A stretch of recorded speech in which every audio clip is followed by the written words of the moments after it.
Hello, everybody. It's a night thing, like Arsenio Hall. Yeah, welcome. It's time to rank some 8-bit Nintendo games. This is the 18th installment of this. As you can see here, we've got our list starting all the way at the top here with Super Mario Brothers. That's a good top 10. You know, like this is probably not our final top 10 if I had to guess, but I don't really know.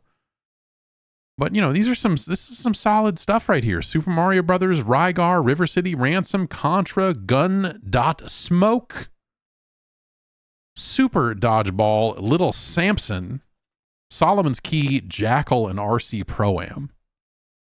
That's a hell of a list. And then we make our way down. This is we got the number 30, we got Low G Man, the Low Gravity Man. Number 66, we got Scoon. Down here, number 85, we got Dino Wars, Destruction of Spondylus. And you get down into the near the bottom of the list, we've got some real rough stuff here. What's the our bottom 10 right now? At number 123, Deadly Towers. At 124, Snoopy's Silly Sports Spectacular. Then Ghostbusters, Motor City Patrol, Super Pitfall, Master Chew, and the Drunkard Who. Chiller, Back to the Future, which I'm still baffled about, Athena, and at the bottom of our list, Circus Caper. This might, if you told me that no other game would drop into this bottom 10, I might believe it. Because this stuff down here is really rotten, is astounding. Astounding how bad some of this stuff is. But we have hundreds of games. We have hundreds of games left to go. Hundreds. So why don't we get into it? Of course, if you want to suggest some games for me to play, you can do so. That is amongst the tiers on Patreon. You go to patreon.com/Jeff Gerstmann and sign up for the Gerstmann Advisory Panel, and you too can suggest some games, as many folks have been doing. We've got a good long list here. It's tempting. Some of the games people suggest, I look at and go, "Oh, that's a great video game. I should do that one." But then it's like a bunch of great video games, and I don't want to do all the great games all at once, because then what will we have? The other scarier thing is if we leave all the role-playing games until last. That would be that'd be no good. But we'll see how it all goes. There's a wide variety on the list. This first one comes from me. I like to pick the first game most weeks just to kind of set the tone a little bit. And this one, I remember really liking it. But how has it held up? It's a good question. Let's find out right now. With a little game that they like to call. Hello? Is there any audio? What's going on? What the heck happened? Sometimes this capture can be a real... It's called Mega Man. I need to make sure that hang on. Kids. And I'm going to do something about it. Okay. The other system audio works. Is there no audio on the title screen of Mega Man 1? That can't be right. That seems wrong. But I guess, hey, it's Mega Man 1. The first Mega Man. I loved this game. Loved it. This is a great tune. This game will break it off in you. Mega Man 1.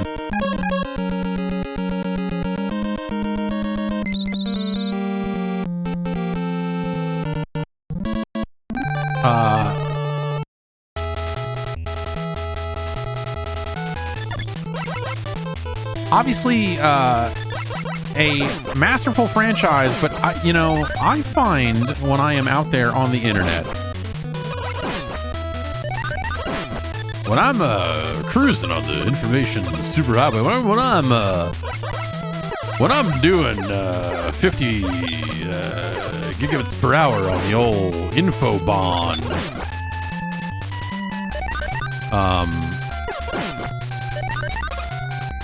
I am finding that people love to shit on Mega Man 1. People love to take a big fat dump on Mega Man 1. Like, that game's trash.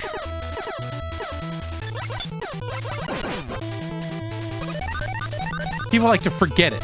Forget that it exists. Forget that it started all this stuff.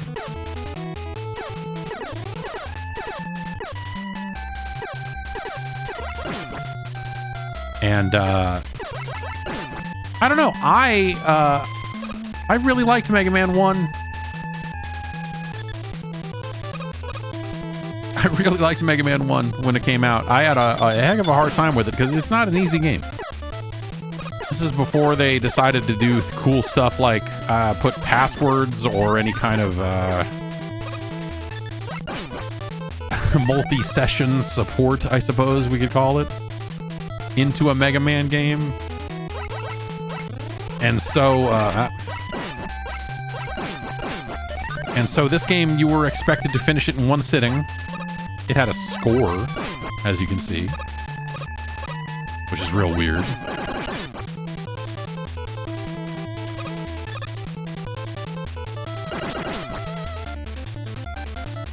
And that's some of that is stuff that the series did not continue with. Oh, a little slowdown.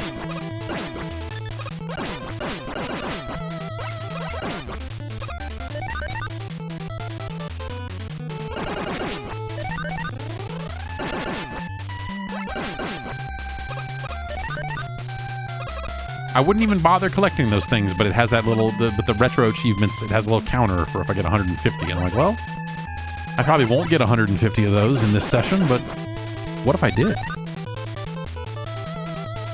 I think the music in this first game is pretty great. What I remember of it, it's been a long time, right? I mean, but honestly, I mean, I think just everyone just goes right to Mega Man 2 when they start talking about Mega Man. And the only thing that gets talked about with Mega Man 1 is just kind of how effed it is by comparison. But like, when this game came out, there just wasn't, I don't know, like the idea that you could choose whatever level you wanted, and it had all these different bosses and stuff, and you got their powers and all that. Like the stuff of Mega Man 1 is I can't get that. Is like legendary stuff.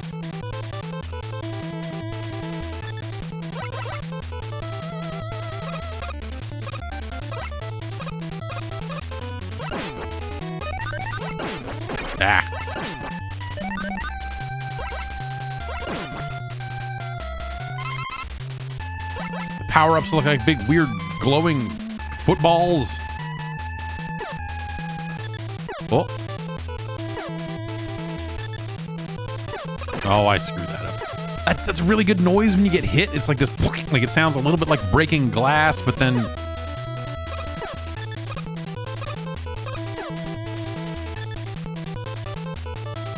Look at this fucking thing. What the fuck is this thing? It's like a one-eyed lion, but a robot, maybe? I don't know. I always got lion-like vibes, or some kind of cat. like vibes from its face or whatever the upper half of that thing is. The cool noise when you land.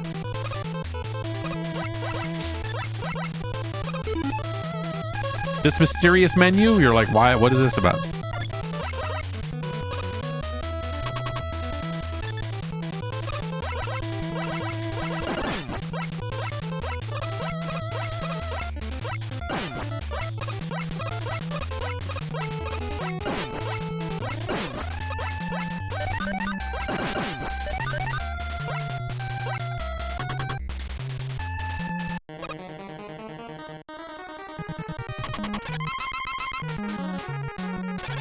I just jump right into him.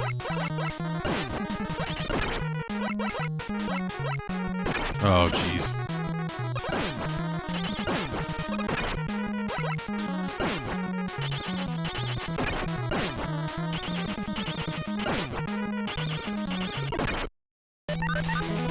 That'll work.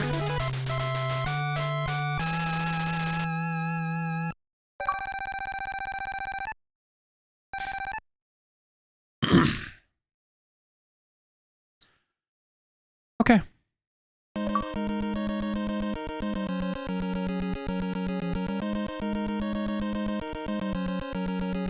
And is it Fireman next? Is it Gutsman? It was like always Cutman and Gutsman were always the two you could kind of do up front, right? And then, yeah, we do Bomb Man next. Is that it? People in chat have opinions. Yeah, I always did Gutsman second. I don't know. I always did Gutsman second. But I never looked up like what's the thing to do to this? Like I never ever memorized who was weak to what. Oops. Yeah, good.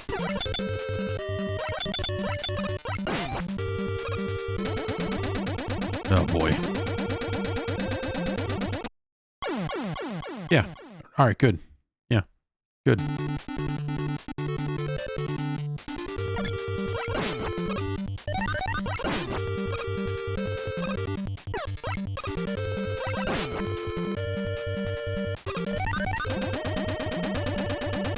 A lot of really good sound effects in this game. Mega Man blinks. That's huge.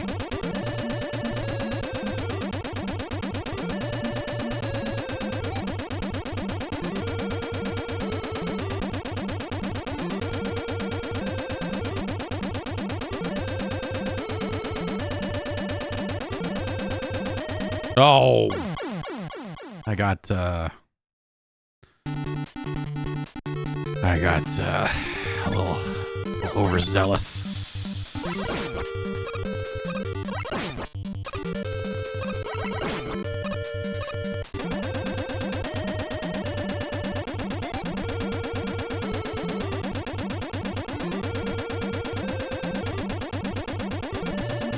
I forget if you can even continue, or if it's like if you run out of lives, that's that. Or if it lets you like single session kind of continue from where you left off. I guess we'll probably have to find out at some point here. Ooh, getting a little ahead of myself here. Yeah, that guy's a dick. You guys are dicks.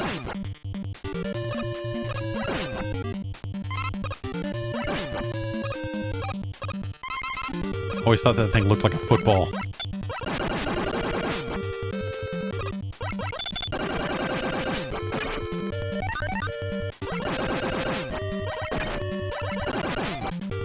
And the enemies respawn, so like if you walk back and then back again, you find yourself like, oh, you just spawned again, and now I have to deal with this again.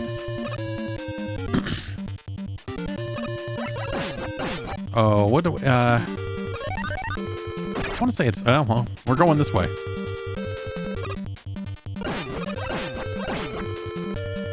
This will work. Yeah, that's, yeah. Another one of these things. See what I mean? Like kind of a cap. Like the bottom things look kind of like teeth a little bit, you know?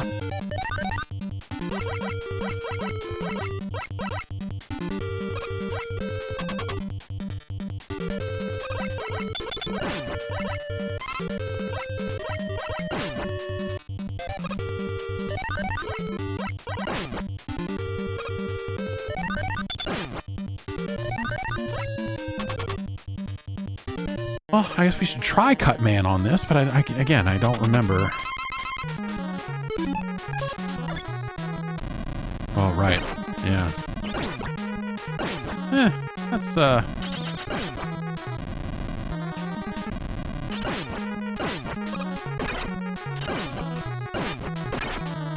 that's no good.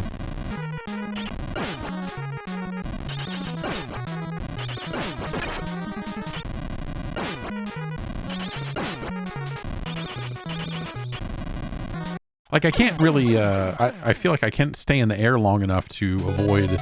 Okay, so we do get this.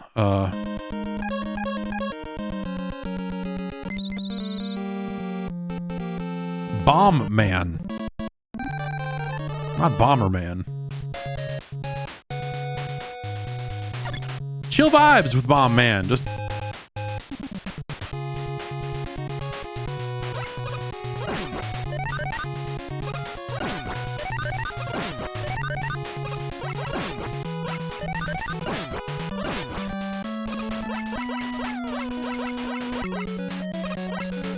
Cool.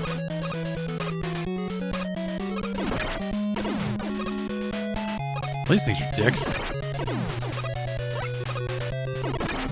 I'm like trying to jump my way through it. Oh. Dickhead sprinkler things. Just...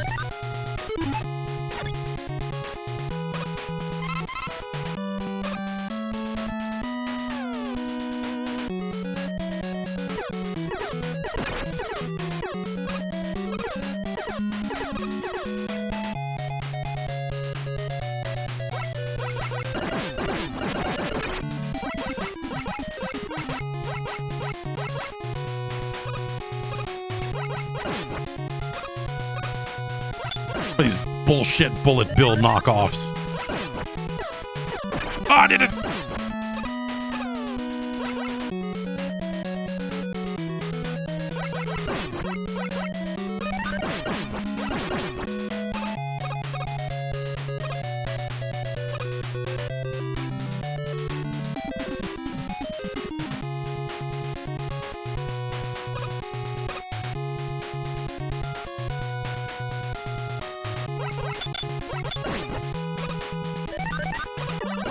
Oh, yes, yeah. Good, good.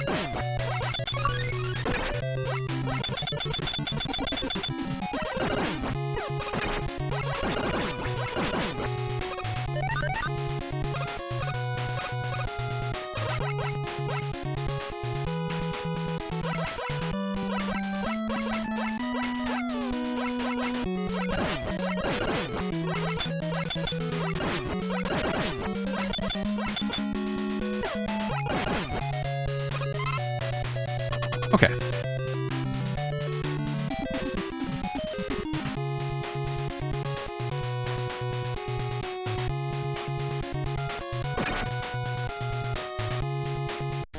Fuck it, I'll take the hit and hope for the best.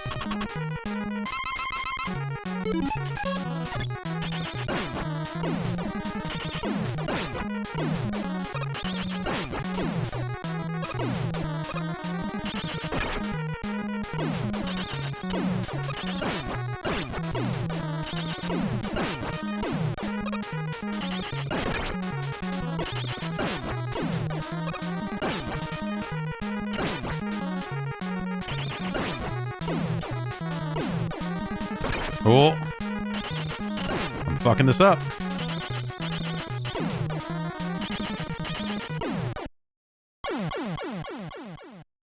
Yep. Good shit.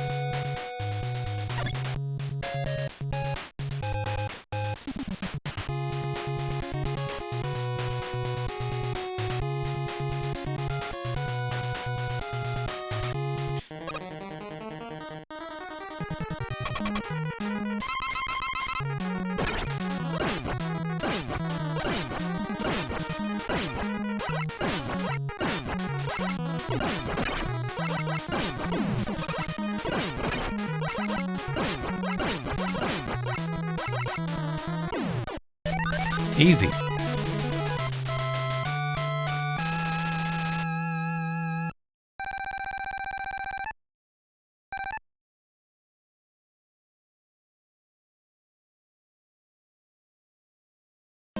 Okay.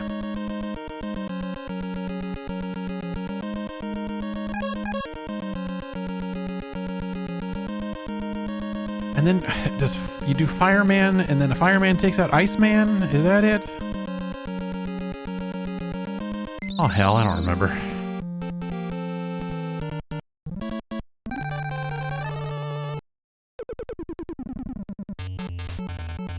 I just wanted to hear this jam.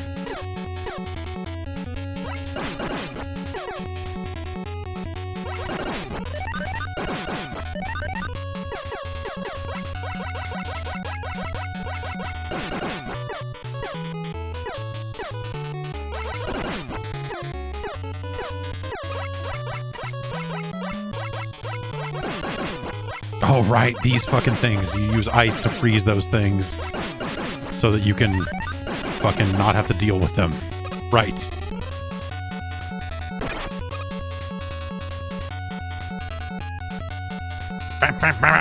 Just a crazy buzz noise.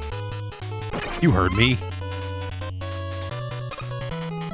Get me the crazy buzz machine.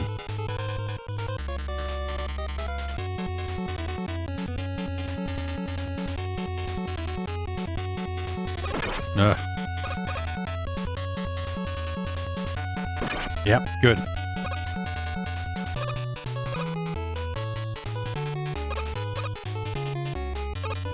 Haha!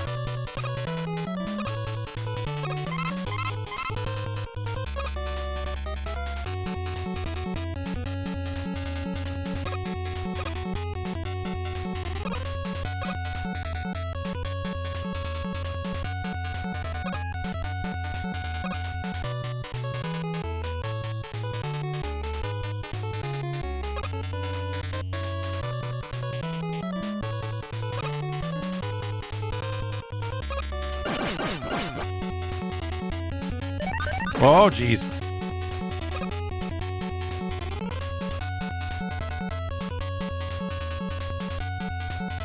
Right. There's like no way for me to... Yeah, there's like there's no way to actually dodge that without ice, is there? Or does ice freeze those? Or I know ice freezes the other columns, but anyway. These dickheads again.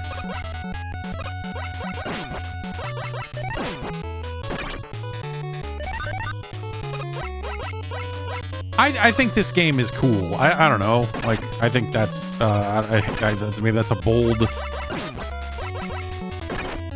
Ugh.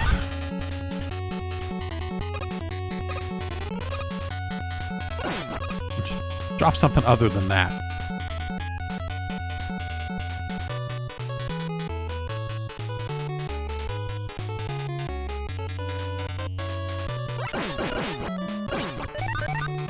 Ah, fuck it. Yeah, nailed it. Yes, good. Yes, good. But, like, I don't know. I finished this game as a kid, and before people knew about, like, oh, if you pause the game and do this, you can kill the guy, and, you know, like it was Truxton for the Genesis or some shit. I finished this game. I mean, it's not, I'm not saying it's some easy thing or whatever, but like, you know.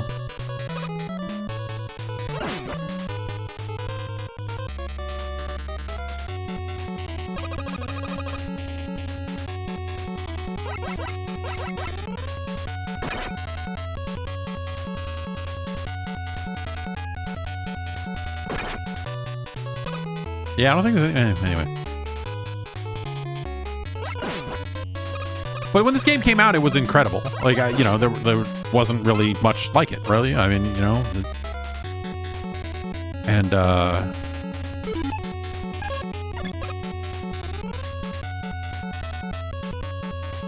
that'll work too.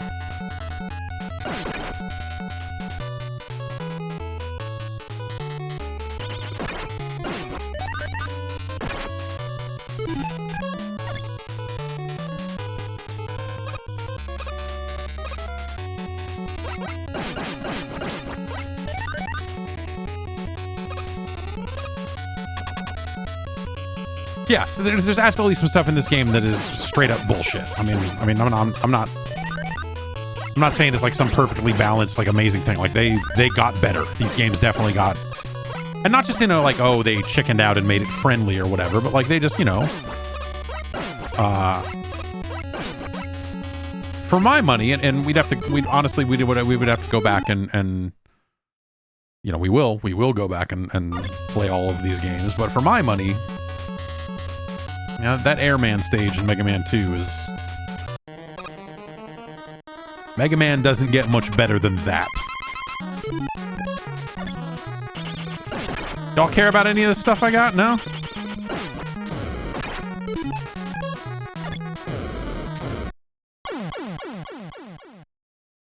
Good.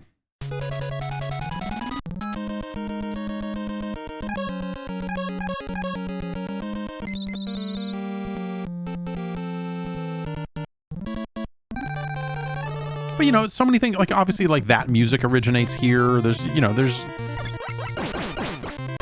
Oh, look at this fucking thing. Look at this asshole. Forgot all about that piece of shit. Just splits in half and fucks you up.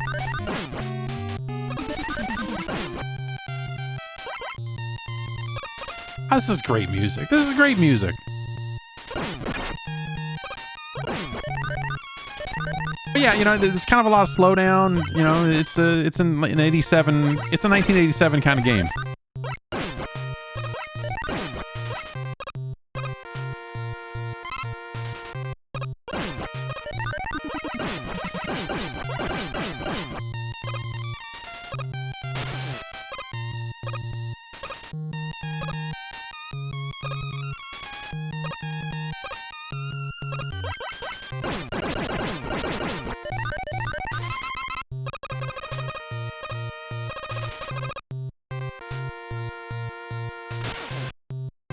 Oh, right.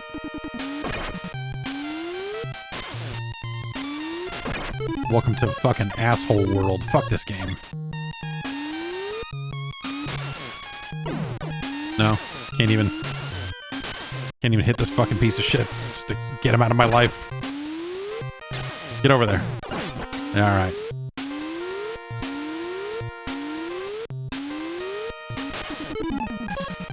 Yeah, like the first one of these you find, you got to make some pretty long jumps.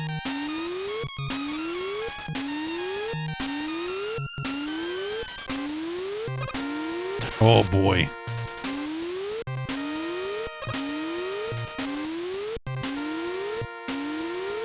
Some games like this, times like this, are when I wonder, like, if I was playing this stuff on the Mister,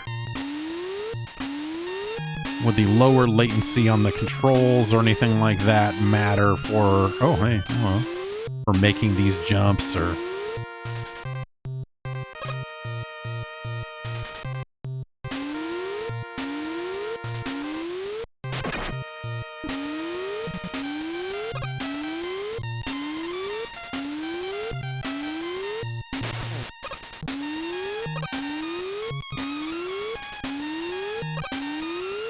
God damn it. Alright, let's get rid of this asshole just to... Maybe. Can we maybe...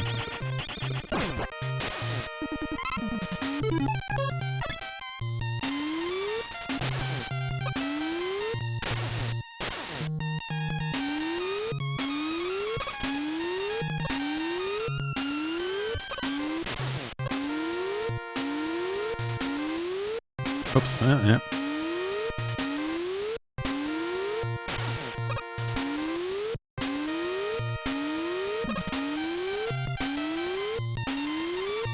Right, I gotta jump up to that one. That's...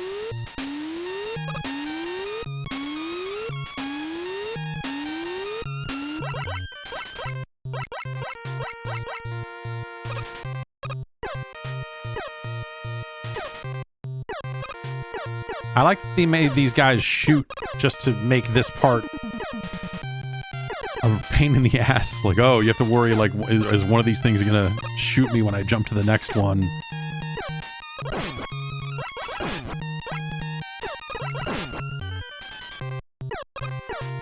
Like that. That's fucked up. It's fucked up.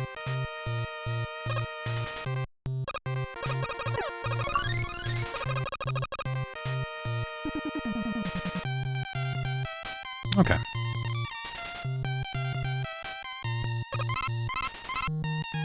Oh, I could have gotten some energy back there.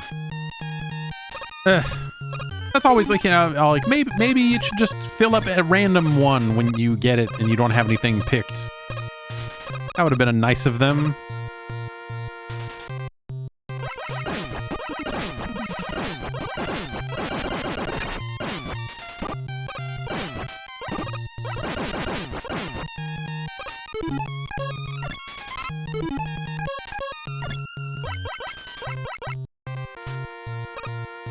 So you use Cutman for Iceman then? Is that...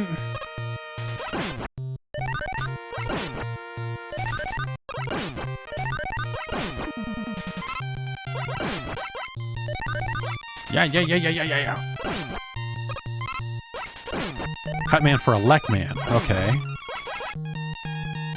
So this is another one where I just use my regular shit then, alright?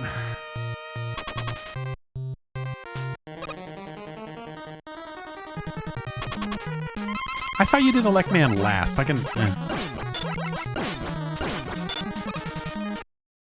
That went well.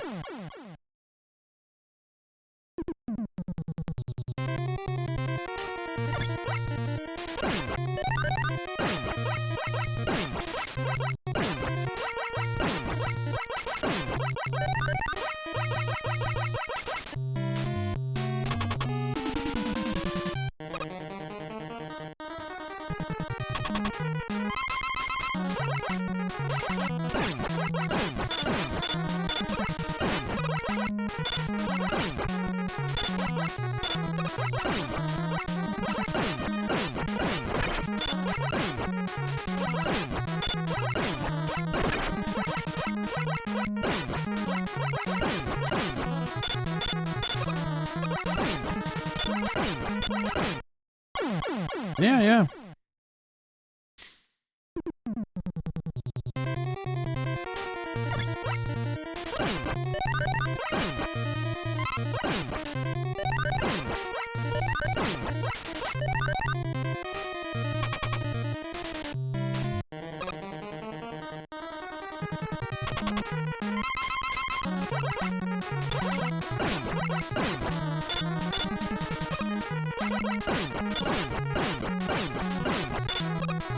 Nope.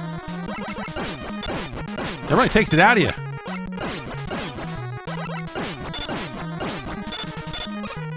Yeah, you really can't fuck up a lot on that, huh?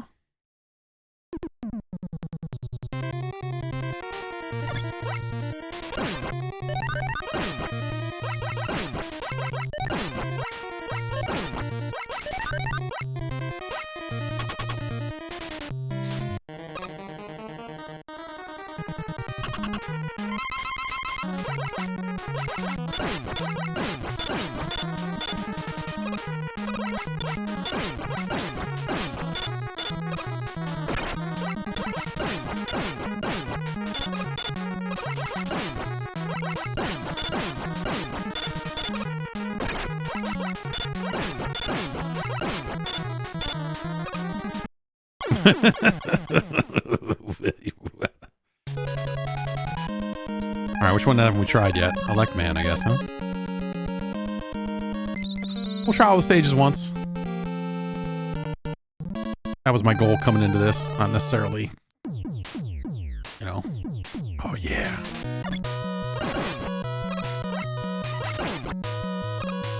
This is some all-time great Mega Man music as well, this stage.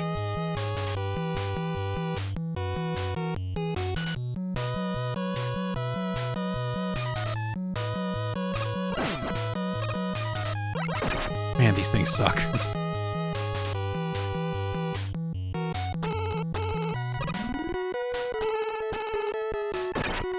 Stupid ass. Stupid ass.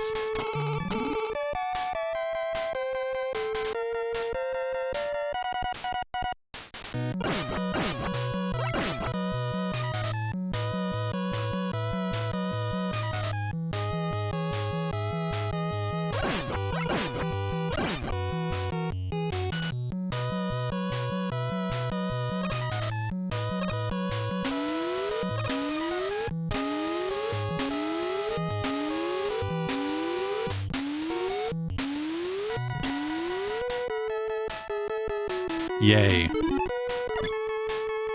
Can I pull one of... Oh, no.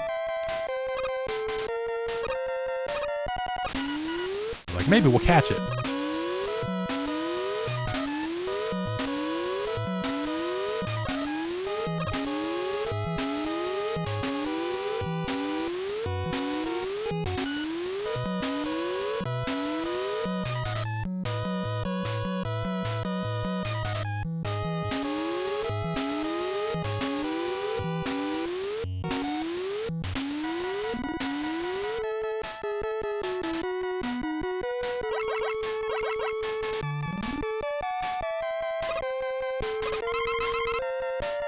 Ha ha ha ha ha ha ha ha ha.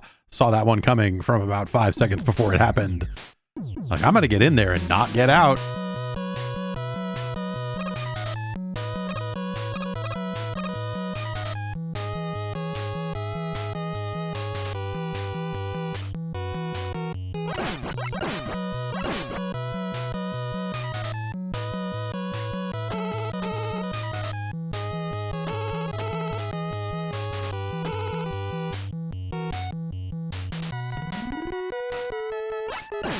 Oh.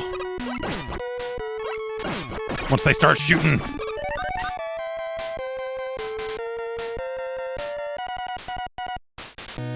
Oh, right. Shit.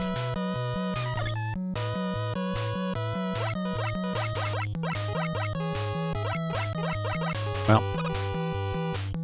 Shit happens, man.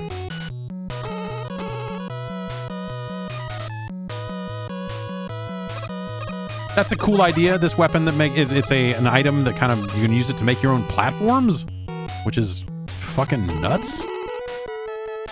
For when this happened, it's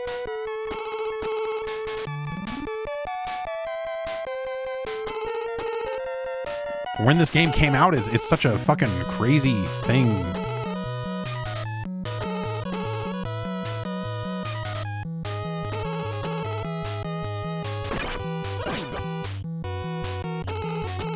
Huh.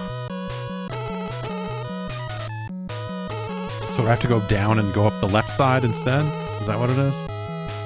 Or will Bomb do it? Bomb doesn't do it. It's just Gerstmann, right?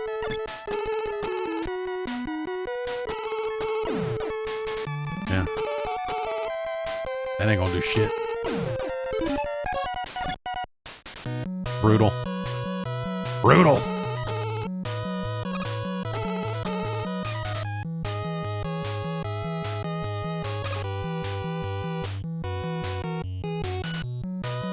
So I feel like what they should have done here, to be less dickish about it, is put blocks here that you would, or put blocks here that you would need the Gerstmann power to even get to this ladder. That would have been nice of them. They could have done that. That could have been a nice little thing they could have done. Oh, these things. Oh, jeez. Okay. All right, let's just take a hit and go. Stupid, stupid.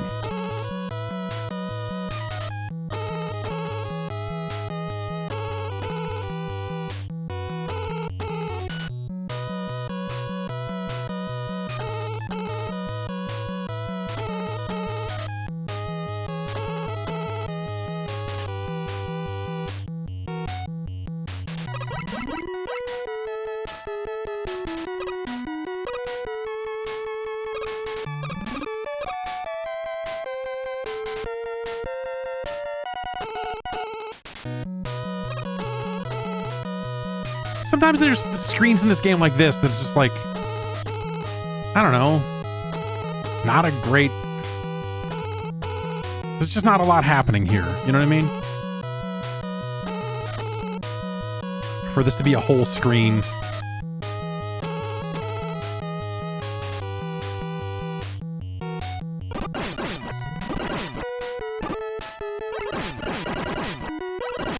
Oh God, did I really just slide into that fucking thing? Jesus. Oh my gosh.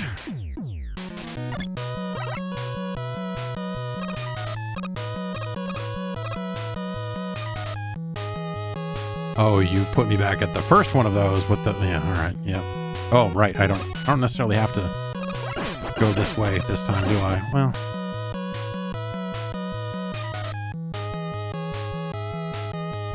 Oh, I don't want to do this. This is actually way worse.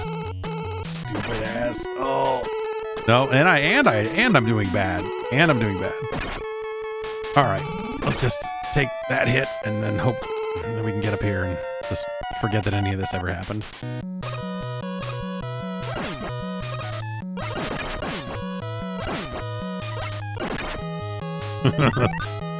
Oh, make the jump stupid. There we go. Oh, great. We made it up that way. We took the easy route. Only costs half health. I mean, I should really, at this point, if we want to just try to actually conserve life, we should play this game right.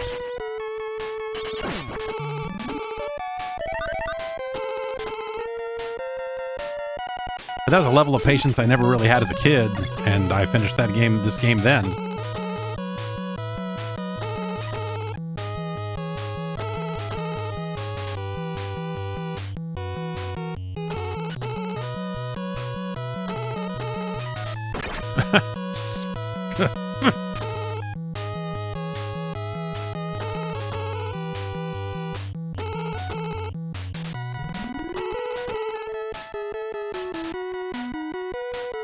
By the time we get to this fucker, we'll be one hit away, and then we'll have to guess if he's going to high jump or not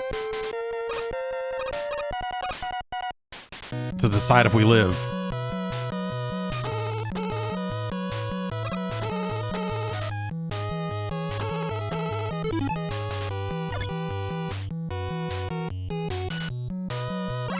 I wonder if anything else is like effect. Okay, it's just...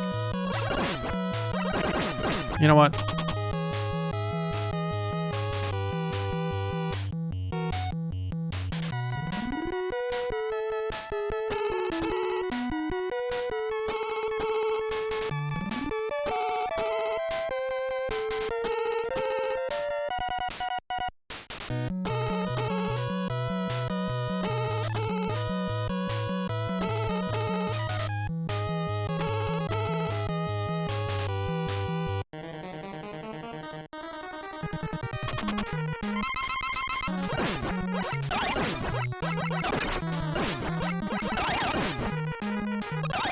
Yep, good. Great. Nailed it. Okay. Mega Man. Fantastic music. Look at these guys. Look at Guts Man. Look at Guts Man. Look at fucking Cut Man. Look at these fuckers. Look at these fuckers. Never mind the shit that's in the Dr. Wily stage. Never, you know, like that's...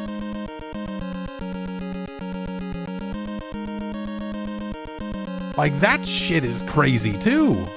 Everything about this game is nuts when you think about where this platform was when this game came out.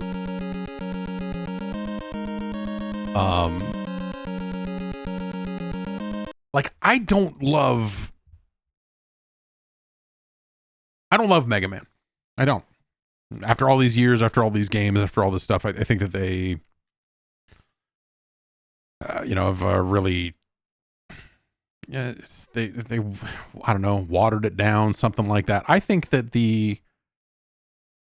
and again, we'll verify this. That's part of why we're doing this science, is because like I have a lot of old memories of these games, and sometimes you go back to them and you're just like, ugh.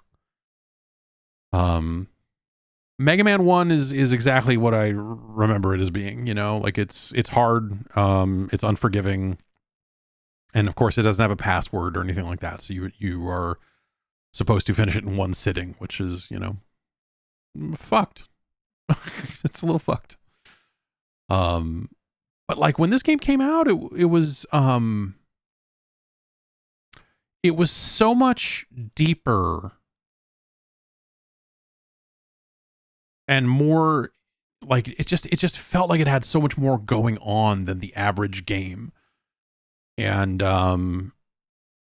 it's easy to forget that. But also at the same time, like even at the time, everything that was coming out felt new in its own weird way still, you know? Like the market hadn't been saturated, the platform hadn't been quite as saturated yet. But so, you know, a lot of games felt new and novel and exciting. This one felt that way more so. And then I think it held up better because of the things it did. Its legacy, the legacy of Mega Man 1 gets tarnished, I think, again by the popularity of Mega Man 2. And then whatever weird fucking Mega Man game you like, asshole. Whoever you are. If it's not Mega Man 2, maybe 3. Well, Mega Man X.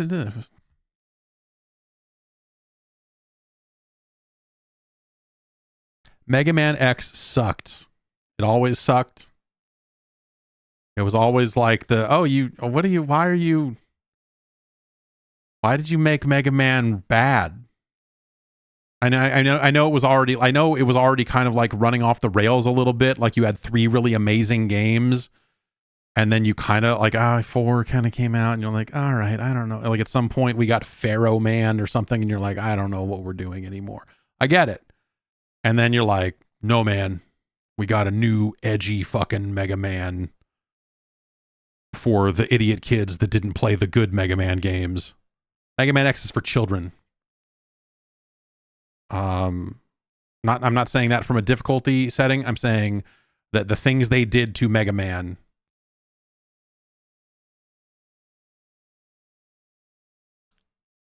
further took it away from the light. Dr. Light, if you will. John is right. Mega Man peaked with Woodman, a robot made of wood that controls leaves. That's right. And yeah, Mega Man X, those games, like we put a extra enhancement chips in it, and I don't care. The ship had sailed. Have you played Mega Man 2? Mega Man X is for kids. Kids that were like too young to have enjoyed the good Mega Man games that came out before it. You want a good 16-bit Mega Man game? You want a Super Nintendo Mega Man game? It's called Mega Man Soccer. That's it. It's the only one.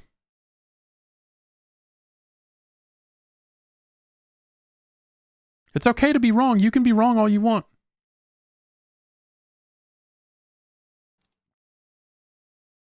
But if you're going to try and sit here and be like, no, man, Mega Man 5 has it. Get bent.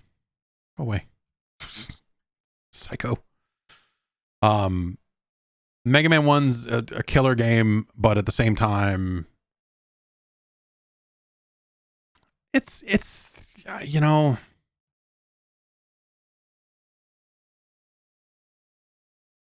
there's some stuff about the level design. There's some like little things that you go like, this could be ironed out. This could be smoother. This could be better. Like there are aspects about it that, just in terms of just like level design, I think that like generally speaking, the levels are really good, but there's just little bits and pieces that you're just like, this could have been more exciting here. This could have been a little less nuts here. Like there's little stuff that could have been done around the edges that I think would have made it a better game. And honestly, we'll go through it and we'll do the science. Like Mega Man X, that's not scientifically speaking, because we have not done the science on SNES games. Maybe we will someday, but until we get there, and hey, maybe the science will say something different than I'm saying. Maybe the science will say that Mega Man X is good. I'm willing to accept that. I'll tell you, as someone who played Mega Man X a couple years after it came out, I was like, oh yeah, I guess they're still making these, huh? I was like, oh, why do they make it bad now?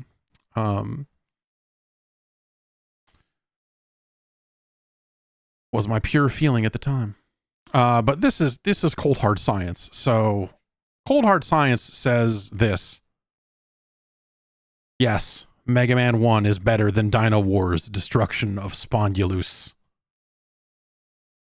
And it's better than Narc. It's better than Rambo.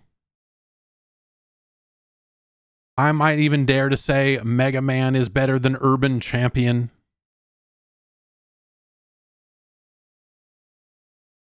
I will even tell you, scientifically speaking, Mega Man 1 is better than Trojan. Mega Man 1 is better than Trojan. But this is getting up into deep territory here.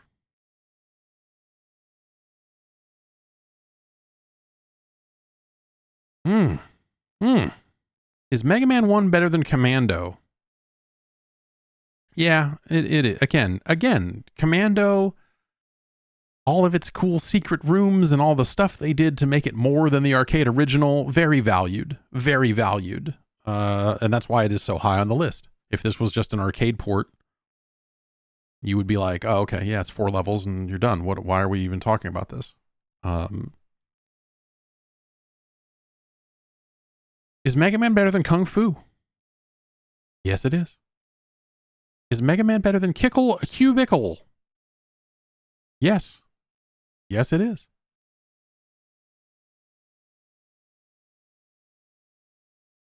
This is tough stuff, though. This is tough and getting tougher. Is Mega Man better than Tecmo Bowl? You know, because the thing we get to do now, the fun thing we get to do now is, you know, going back to these games all these years later, we flatten it out. You know, so a lot of the stuff I'm telling you about, you know, what the game was like in 1987, what the game was like when I first got it, when it first came out, and how mind-blowing it was, is all fine and good, but we will eventually put Mega Man 2 on this list. You know, we will eventually put Mega Man 3 on this list. You know, we will, you know, the flattening of time ends up,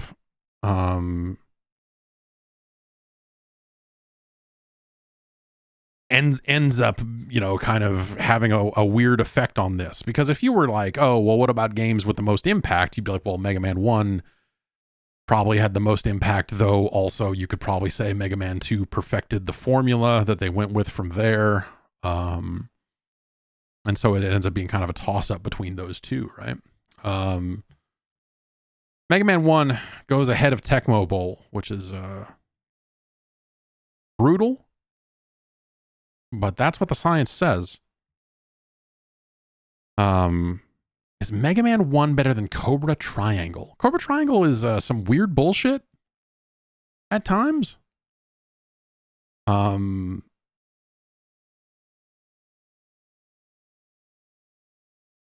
it's also kind of astounding.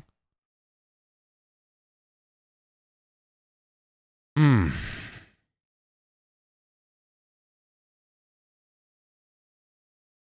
say the same thing about Mega Man 1, really. I'll tell you this. I don't think Mega Man 1 gets past Gun Neck.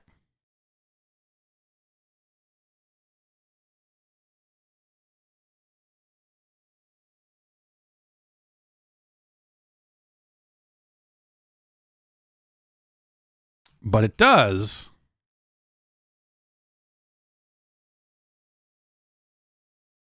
Pull ahead of Cobra Triangle. Congratulations to Mega Man 1. That sets a really hard, weird bar for the future of the Mega Man franchise on this list. But Mega Man 1, that would be, you know, like, I think if you were going to remake Mega Man 1, and I know that they did some stuff over the years, right? That's one of those games that I think if you wanted to make that game more appealing right now, it wouldn't take much. You know, some tweaks here and there. You know, like a password, throw a password system in there. And a few other bits and pieces like that. You know, take the score out because you just don't need it.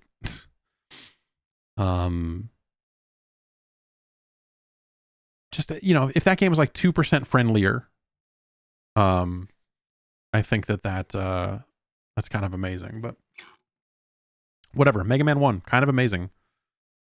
I remember feeling so accomplished when I finished Mega Man 1. Because you get to a point with that game when you're playing it honestly, where you can beat those levels in your sleep.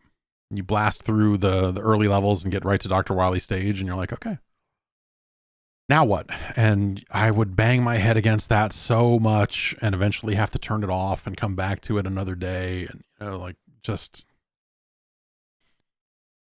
it's a grueling task. And you got to learn how to play that game well to beat Mega Man 1. You have to learn Mega Man 1, you know? But beating that game the first time I beat it, I remember feeling very accomplished, very psyched, very excited to beat Mega Man 1. I don't know how many times I did it. I probably did it a few times. Like, once you do it once, you're like, hey, I'm gonna get in there and do my thing and play Mega Man 1, right? But by the time I got good at beating Mega Man 1, I'm gonna guess that Mega Man 2 was probably not too far off from coming out. So that was not an easy game to beat, but an easy game to hang on to in an era when it was very easy to trade games away and do all this stuff. Like, Mega Man was a game I kept for years and years and years and years and years. All right. Now let's play a game I am less familiar with. Faith suggested this one. I know I've seen this at some point, but I let's see. This is a game from 1990, and it will appear on the screen eventually. I swear it. It is called Shadow of the Ninja. 2029, I guess we rebuilt the Twin Towers by then, huh? Due to the dictatorial government of... Okay, yeah, a number of lives have been lost. Yeah. Ripped from the headlines, man. In order to defeat the Emperor Garuda, 2 shadows appear.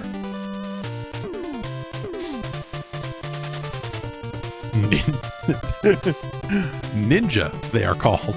Oh.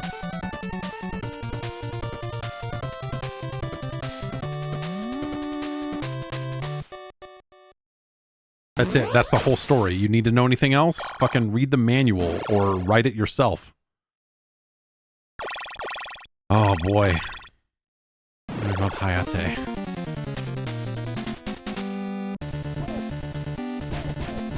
Okay, a little voice here.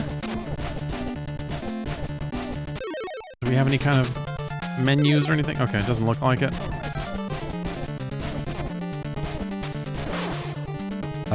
These sprites look a little rough, I'll say, off the bat. Oh, I really want to be... Okay, I can. I was like, wait, why can't I do this if I can't flip? Okay, we just push up. Got it. Okay.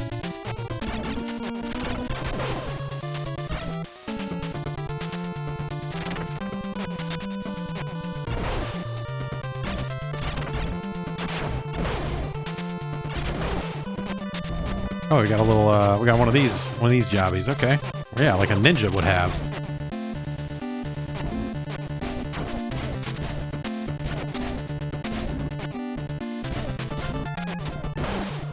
Wait, did I like run out of ninja stars, or what or is this an upgrade past the ninja stars?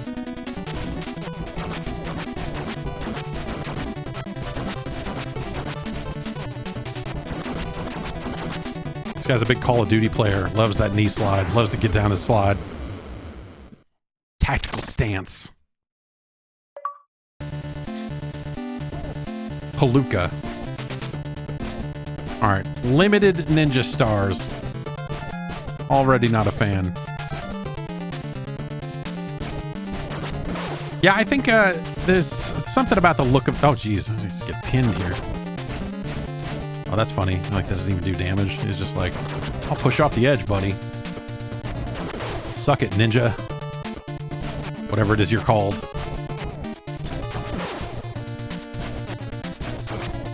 Why do I lunge forward? Like it feels like, yeah.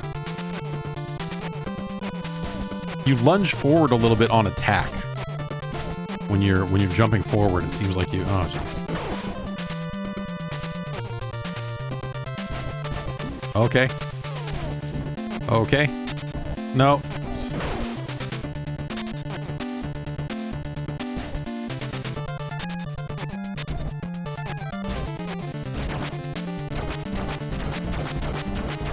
Oh, these are just gonna take a billion hits, huh? Now we're back to the sword. Maybe I made a mistake. Games where you can just... I like games with power-ups that advance in order. You know what I mean?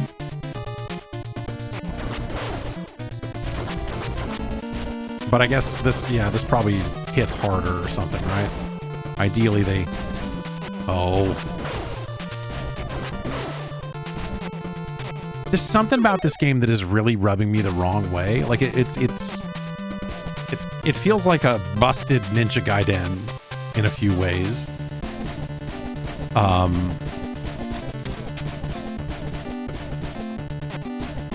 But like, I don't like the look of it. Look at this sprite. Like the backgrounds and stuff are okay. But look at this guy. He just looks crummy.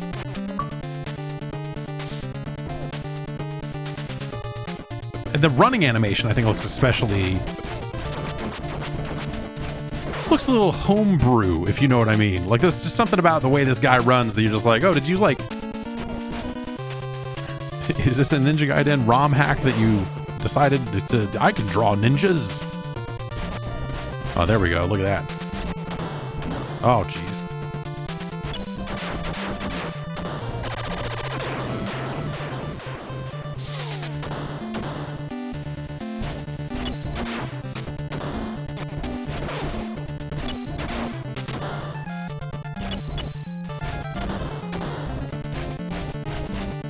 Oh, that's annoying. That's bad. I did bad there. Oh, it's like that, huh?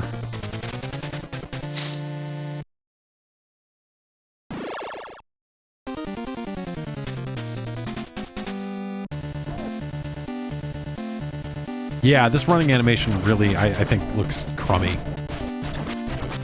And this guy who doesn't do damage but just shoves you around is very silly.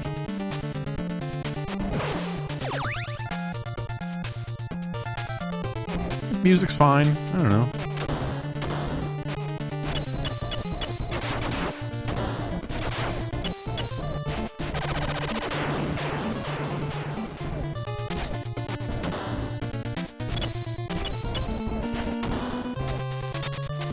Oh, that'd be it.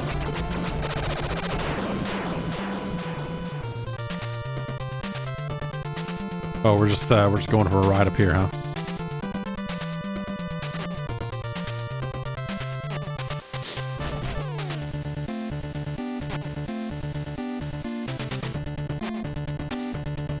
Oh, I don't want to do that here, though. Fucking goddamn it.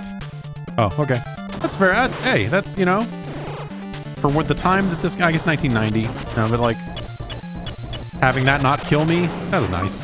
That was nice. That was nice of them.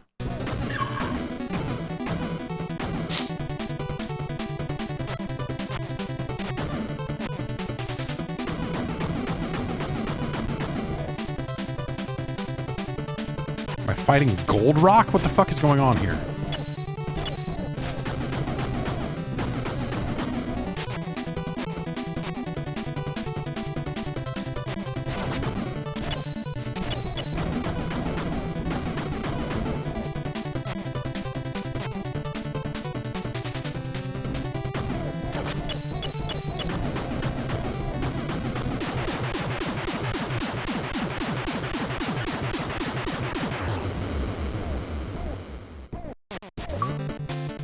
Defeat the Missile Man.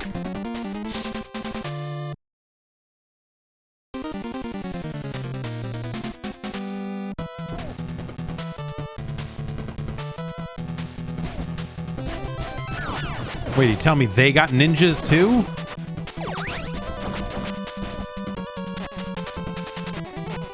This changes everything.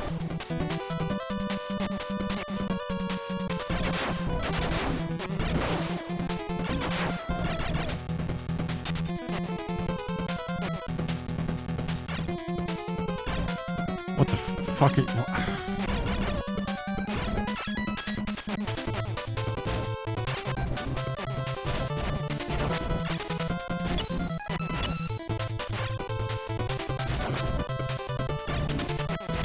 This is that's the thing.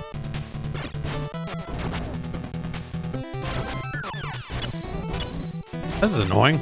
You guys are dicks. I mean, also... Leave me alone! Fucking assholes.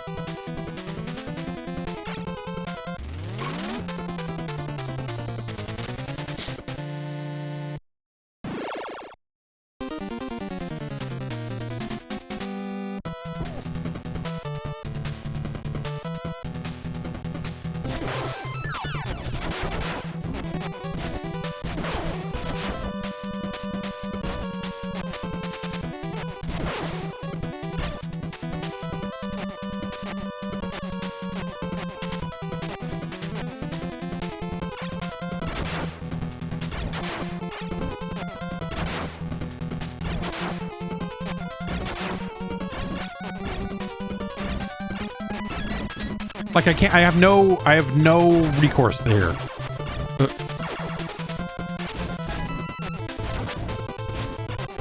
Unless there's a way to turn off your ninja stars while you got them or something.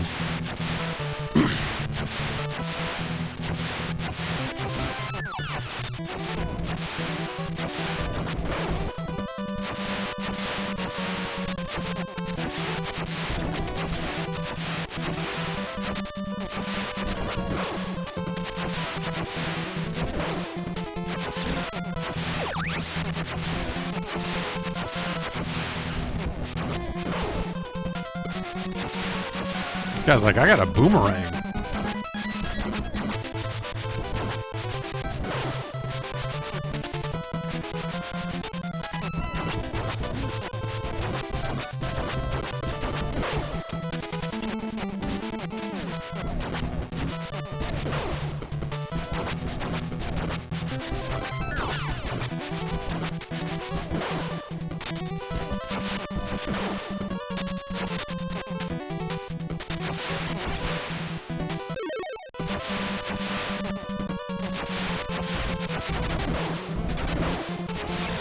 Good, good, good.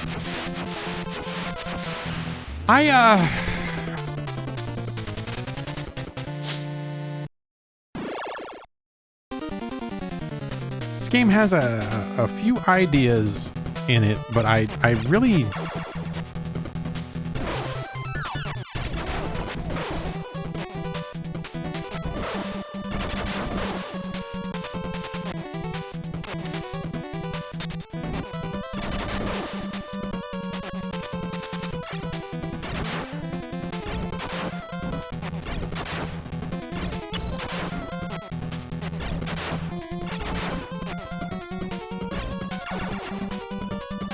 See? Like, I can't really do much there.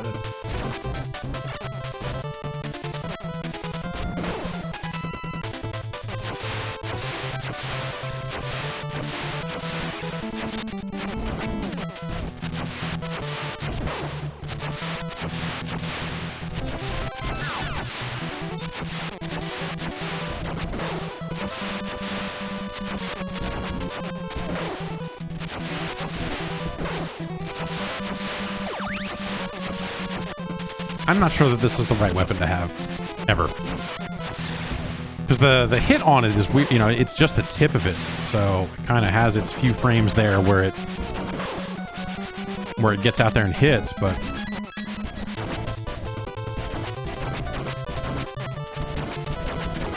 I feel like if I knock that guy's boomerang out of the air, he should not get another one. Or it should take him a while to pull one out of his pants or something.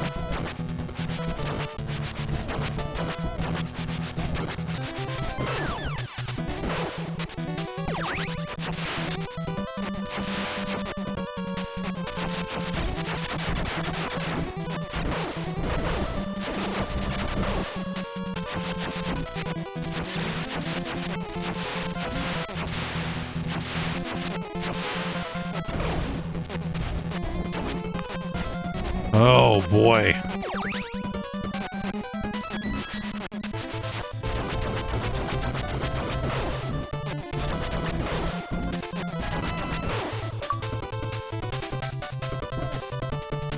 Man. What was this guy with a fucking tail? Like a cyborg man with... Oh, what the fuck is... What? Come on. In Mega Man 1, it was cute when the guy split in half. In this, it's just...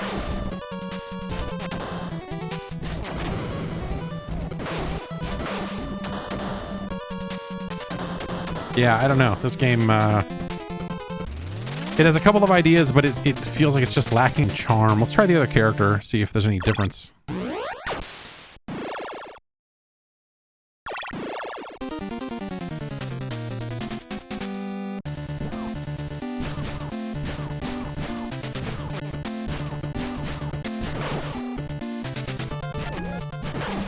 Doesn't really seem like it.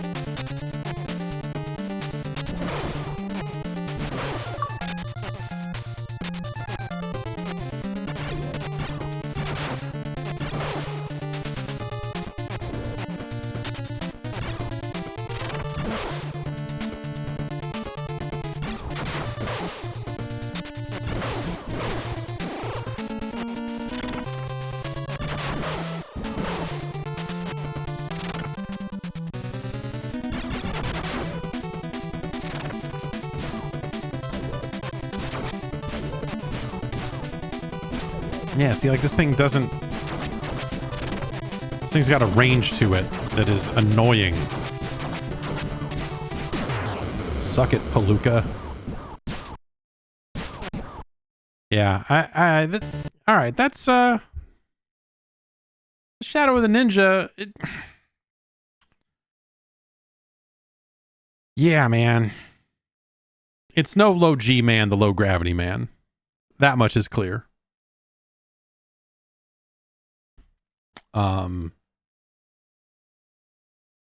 It's tempting to say it's no Ninja Gaiden, but Ninja Gaiden is not on the list yet. So, you know, scientifically speaking, we really don't know.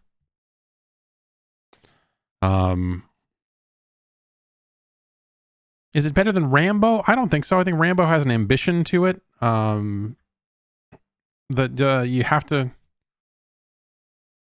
You do, in fact, have to give it to Rambo. But well, no, let's really think about this, because it is significantly better than Narc, which is just a messed up kind of weird arcade port kind of thing. Well, let's rethink this list. Let's really rethink Shadow of the Ninja here, just to make sure we're not just plopping it on the list.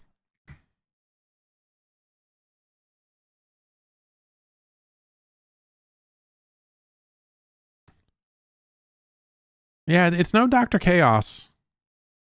Dr. Chaos has its issues, but no one gets sucked off in Shadow of the Ninja like they do in Ring King. So Ring King, scientifically speaking, is better. Okay. I feel better about this now that we've kind of talked through it a little bit.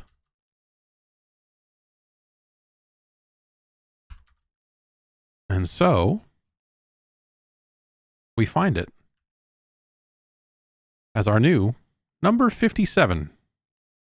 It's no Rambo. It's no Rambo. Blaine suggests the next game, and it sounds complicated. I don't know. Blaine saw fit to basically write an instruction manual in the Patreon comments for this one. It's from your friends at Hot B, and it's called Palamedes. It's a puzzle game. Seems like you're using dice to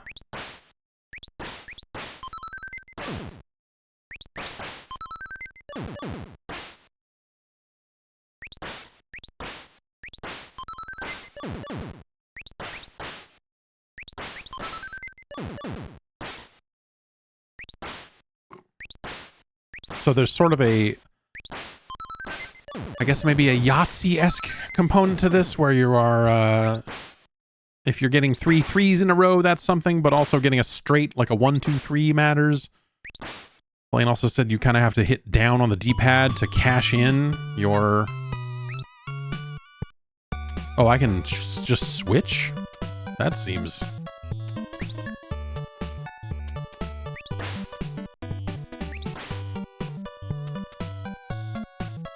Oh, okay, so I am...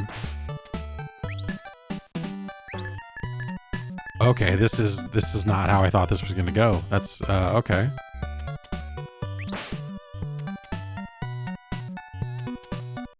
So I'm hitting one button to cycle what I have. And if I push down, nothing happens. Did I just not get a hand and so I automatically lose? Is that what we're... Oh, okay.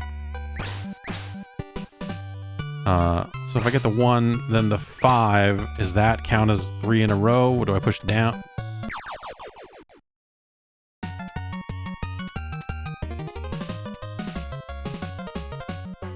Okay.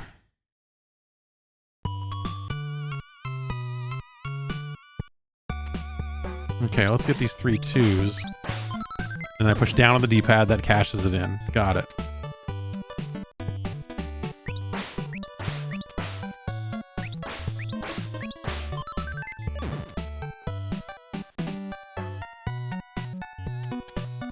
What if I get 4 6s in a row?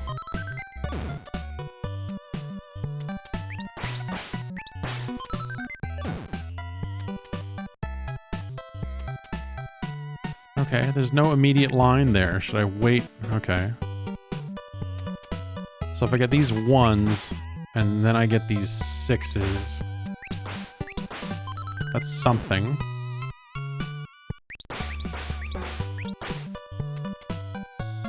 I could get the 6 and then get this other 2? Is that... Or do they need to be in a row?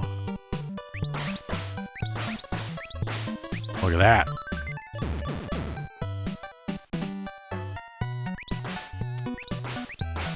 You know, it's a little clunky having to cycle through all 6 dice like this, but I don't know how else you would really do it.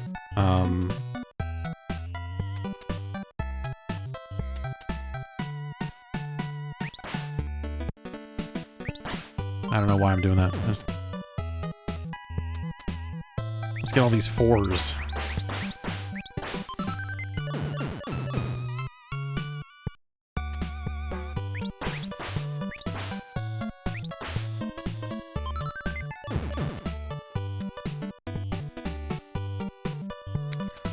So we got 1, 2, 3, 4, 5, 6.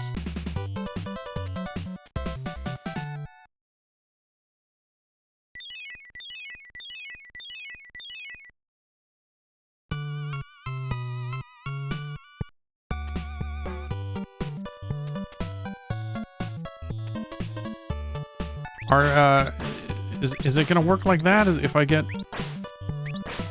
Okay, so if I get like 3 pair, it cares about that. All right. Well, let's get 1, 2, 3, 4, 5, 6. I should have waited for more lines to appear because I could have wiped out all of them.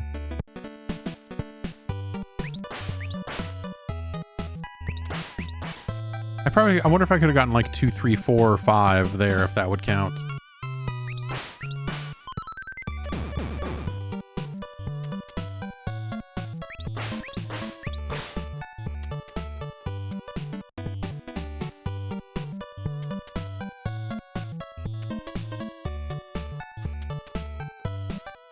Which do? Is that gonna be? That's still just 1 line. Okay.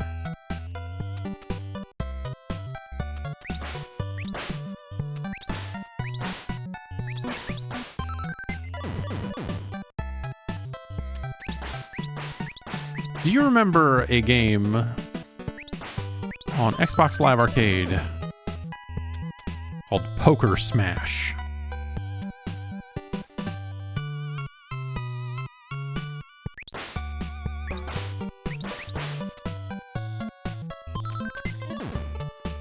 It's a cool game that never... I don't know that came anywhere else.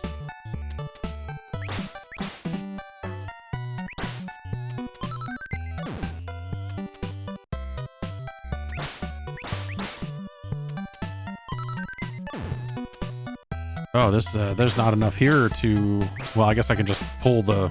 If I do that, that counts. Poker Smash is really cool. Runs well in an emulator if you,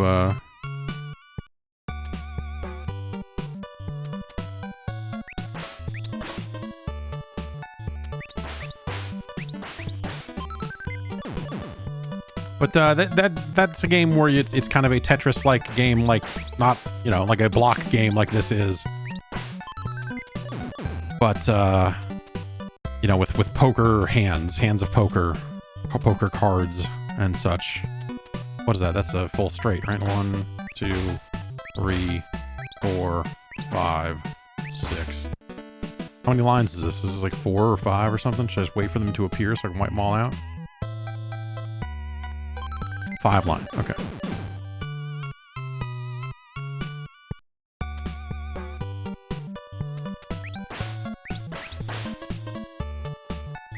I'll go for a 4 of a kind here. What else? Hey. We'll take the 3 and then pull some more 4s down here. Alright, if there's anything cool into that 3s, they're gonna be... Because I think they have to be in a row, right? This doesn't count as 4 4s, it's like... Yeah. But I can do this, and then... pick up some 5s.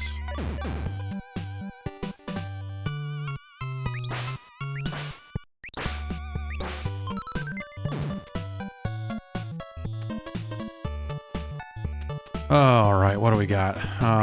1, let's get, oh geez, 2, 2, 5, 5, 5, I don't know.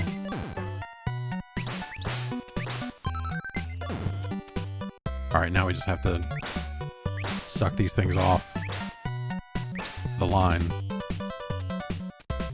You kind of don't, I mean, if you think about it, since you always have to match up the numbers, like, the whole thing of you shooting dice at the thing is kind of superfluous. Like, I should just be able to shoot whatever and it pulls it down, right? 1, 1, 1, 2, 3, 3, 4. So it'll combine things because that's 3 1s and it's also 1, 2, 3, 4. It'll combo that for you.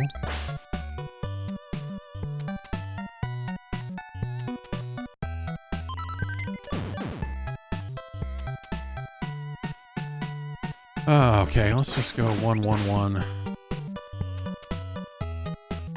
Can I do anything else here? Can I get any of the 3 of a kind? Doesn't look like it. Let's just take that.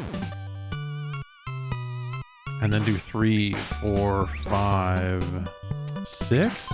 Yeah, that counts for 2.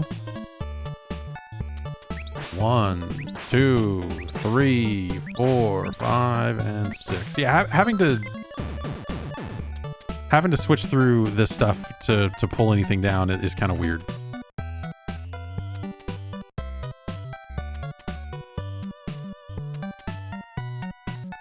Let's take the 4 first to pave the way for more 5s.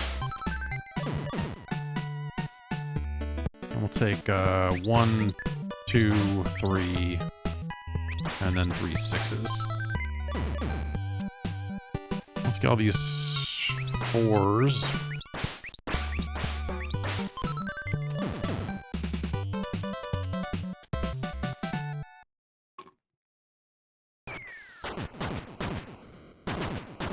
This is a really interesting concept. I think there's something a little clunky about the execution here, but oh,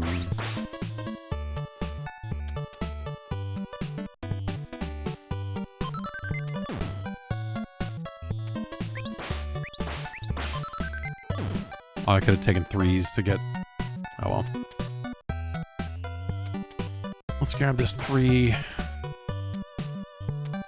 and this 4 so we can stock up on 5s. I guess having to cycle through the dice is what prevents you from just like shooting all of these and not pulling any of them down. And just being like, well, I win again. Like, you kind of have to have a little bit of dexterity with the buttons as they're following faster and faster.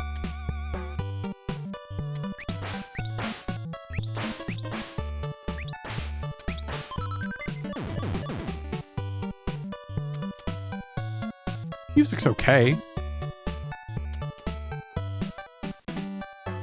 What do we have here? Let's grab that 3 and then pull these 1s. Anything else I can do here? Not easily. Let's clear that, and then we can at least grab some 5s. We'll grab that 5 and then grab these 3s.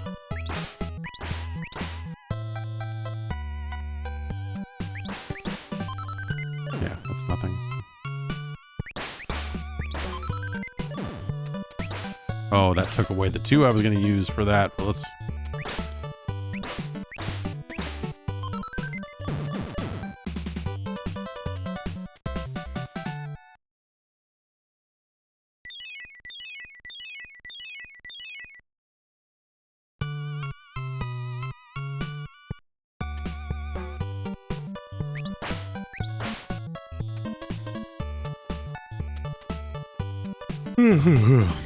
Sorry, it's getting a little late.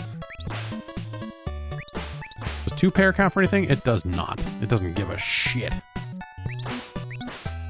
Oh, and that doesn't count for anything either. So yeah, it's got an interesting kind of specificity to what it will accept that I think is neat.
Yeah.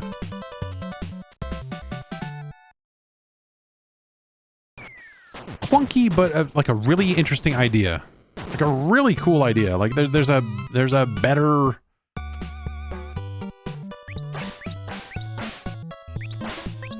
There's a better version of this somewhere, you know?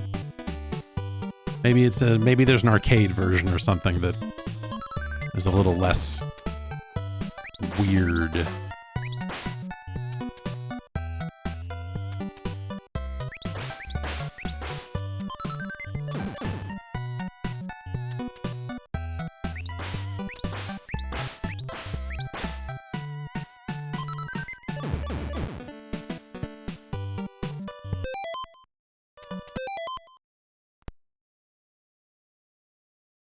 Okay, what else? There's a tournament mode in here. I assume that means it's competitive. There's also a 2-player mode.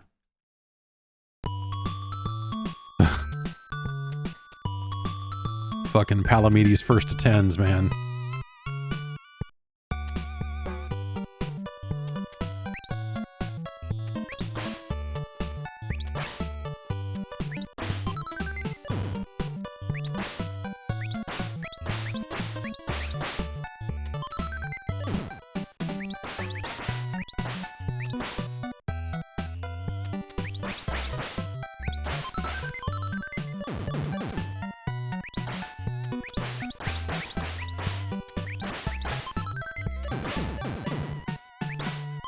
Yeah, pretty standard concepts, you know, you're sending junk over there.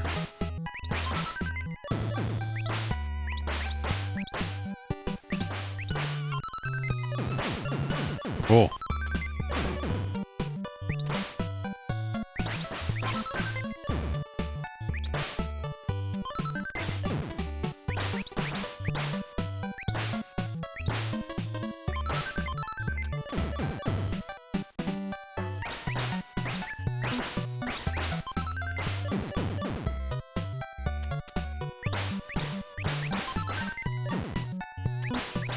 Yeah, this is hectic. This would be kind of cool to play against, to play with another person, I guess. Oh, man. Devastating.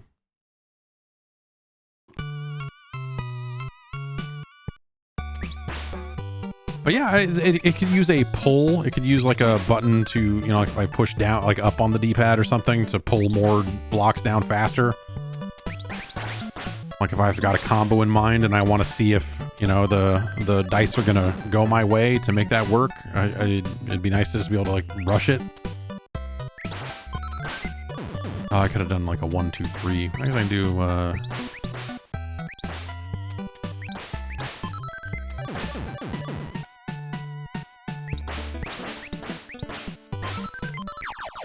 that's right. Get fucked. Okay, so yeah, competitive mode, like that's really cool. That's really cool. I don't know. Like it's it feels a little bare bones. It feels a little bit bare bones. Yeah, the box art's incredible.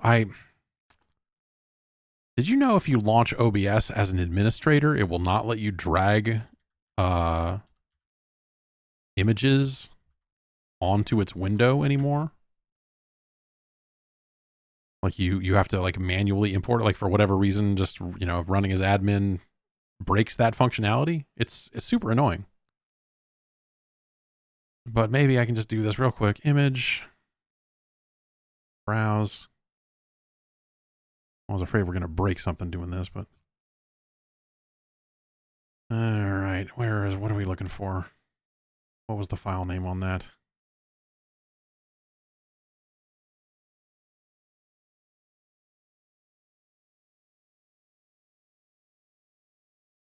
There's that.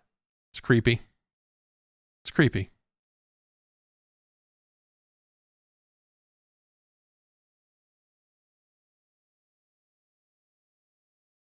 Palamedes, where does it go on our list? I think it's pretty cool.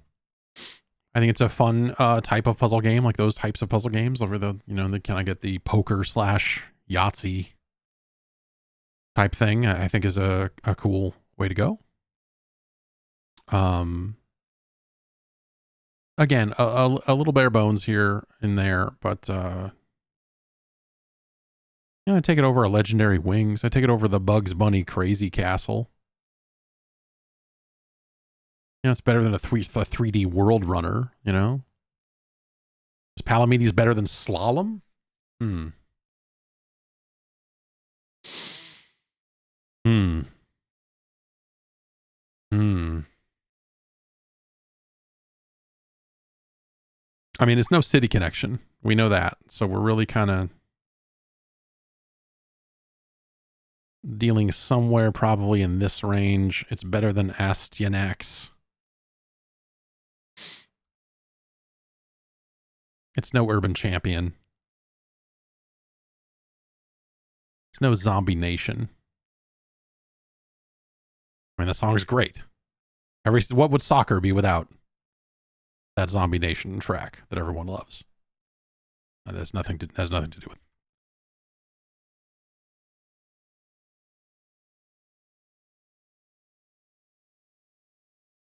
Okay.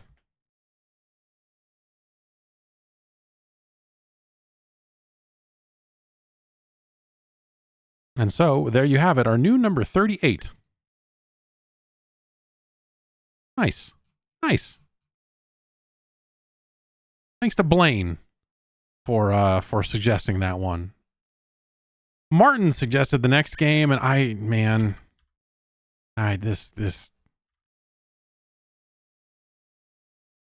have my doubts about Maniac Mansion on the NES.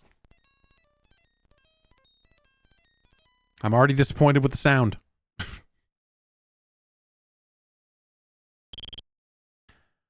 This is an amazing video game. Maniac Mansion is an all-time great, but I don't think this is the version. Oh, this music is actually really bumming me out now.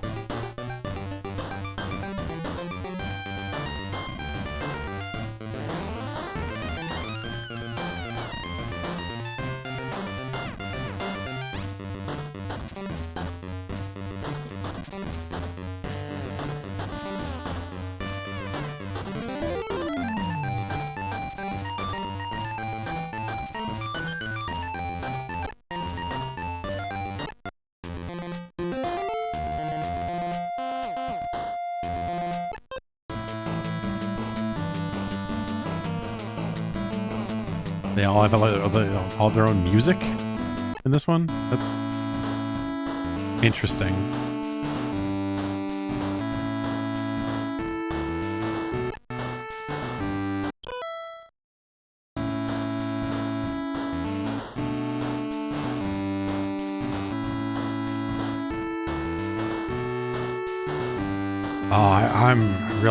I don't like the look of this. I don't like the sound of this.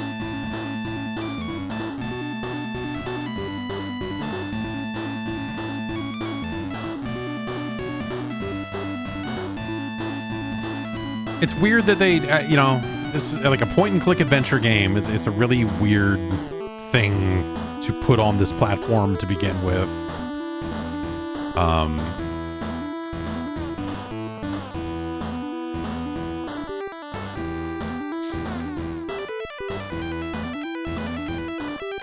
And it's been long enough since I played this game that there are just bits and pieces that I don't remember, which is going to be interesting.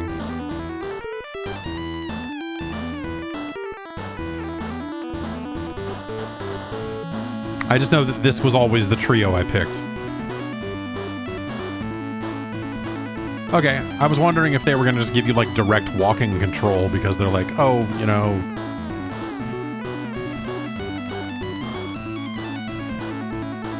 You fucking kidding me? Oh.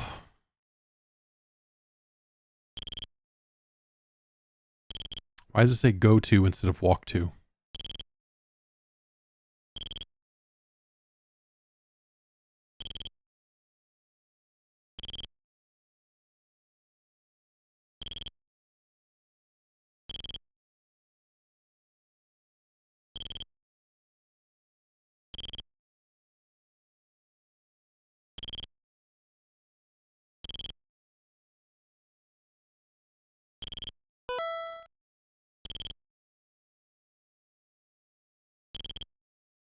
Is there no like shortcut mechanism for swapping between your... Oh, I guess if I hit the select key, use front door with...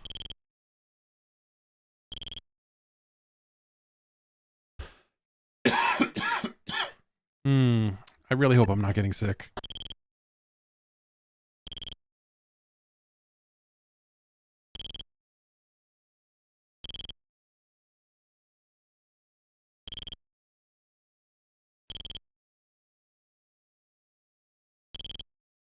No, mailbox, not flag. This is controlling the...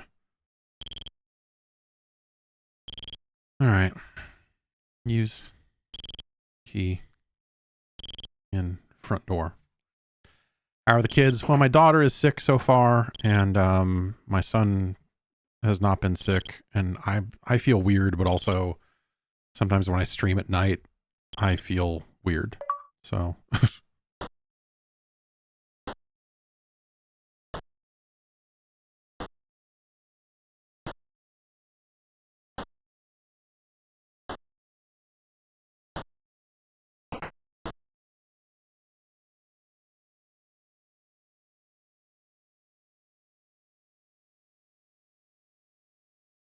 Like I can't, I should be able to like double tap on, okay, if I hit select, it'll toggle through some of the words. So you kind of get some sort of shortcuts, but it's a little, uh-oh.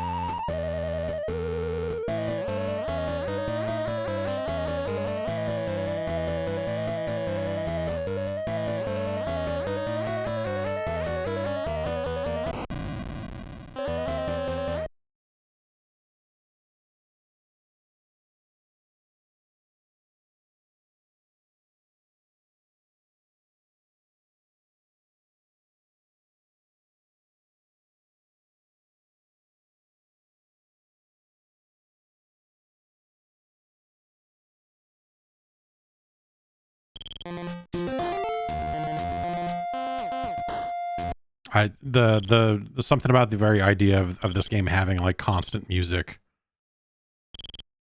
makes me fucking crazy.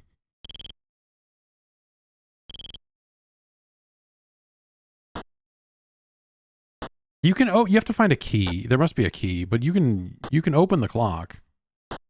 In fact, I think that's how you get down to the dungeon, if I remember right.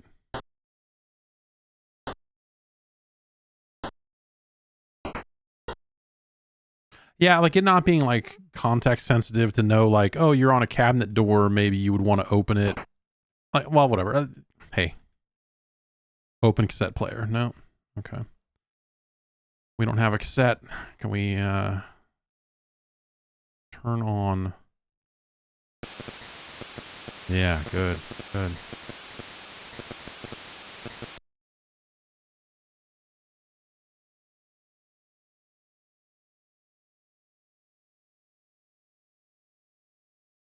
Does this lead to the pool?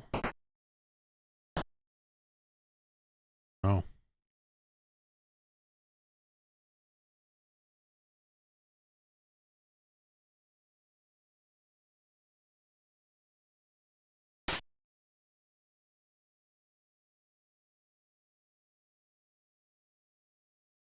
A little pixel hunting here, just in case.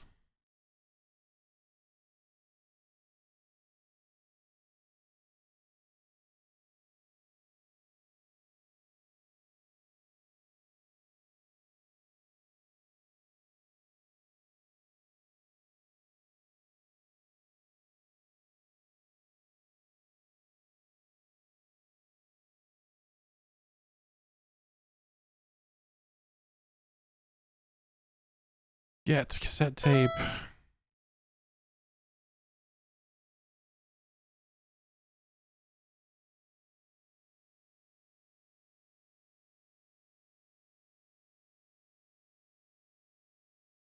Go to Chuck the Plant.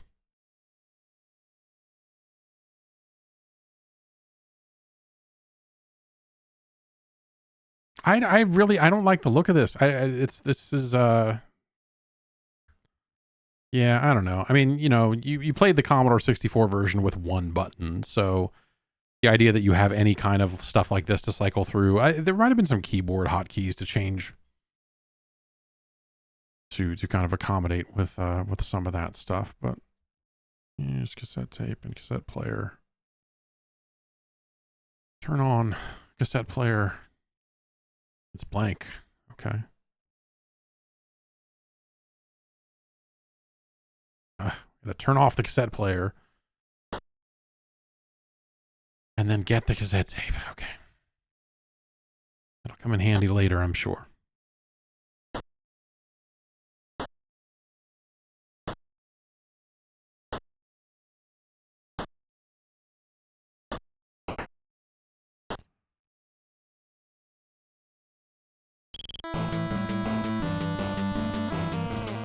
Fuck this, dude. I so don't. Yeah, I'm yeah. Vaguely offended at the music. But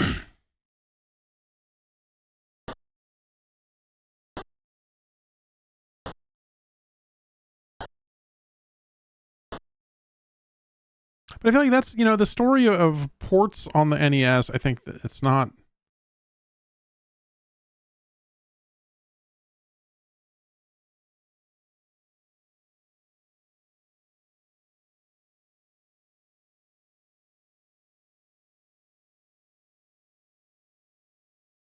Anything else in here? Dave got the flashlight, so. And he's in the dungeon, so.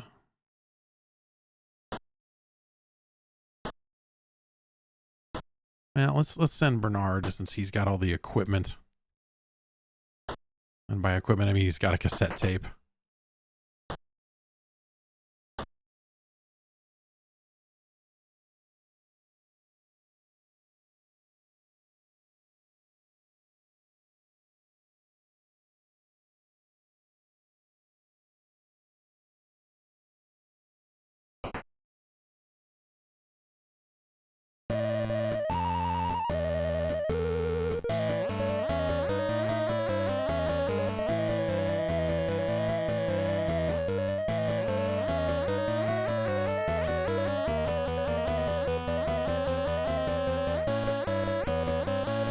Okay. I like that there's a little map of the mansion there showing you that there's some underground stuff. Like, oh.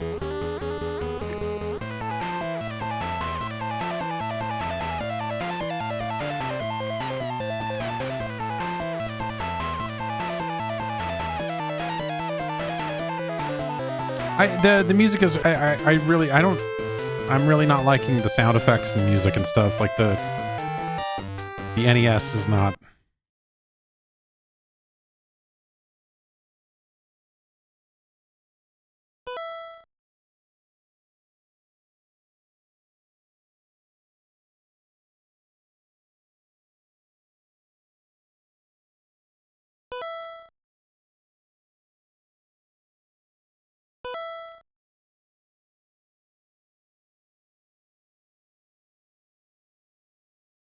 Can I read sketch? Is that the...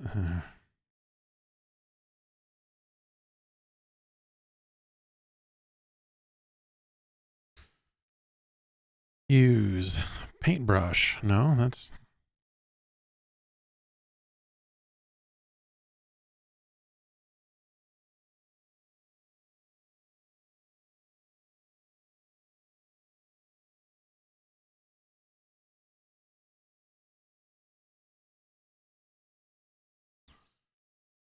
Whoops.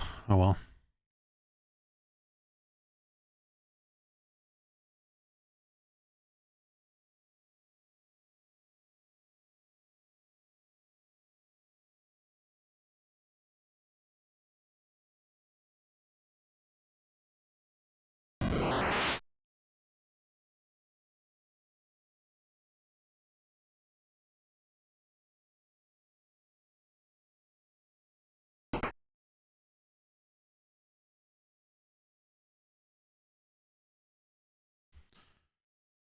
Okay. Is there...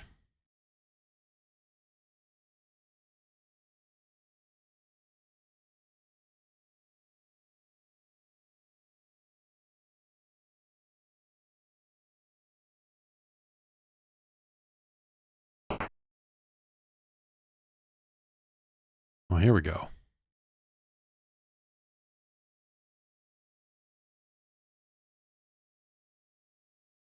Let's play some tuna diver. Oh, we don't have any... Let's cram the bowl of wax fruit in there. Let's play some video fever. Play some meteor mess.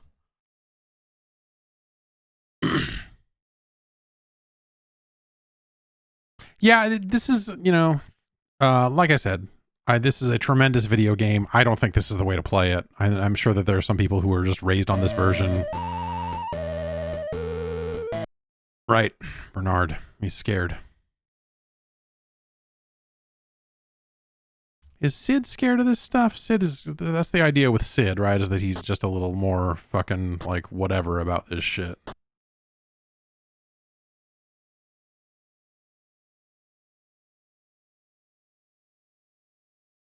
Let's check. And then maybe we'll stop a little bit after this, because, yeah, like I said, it's just...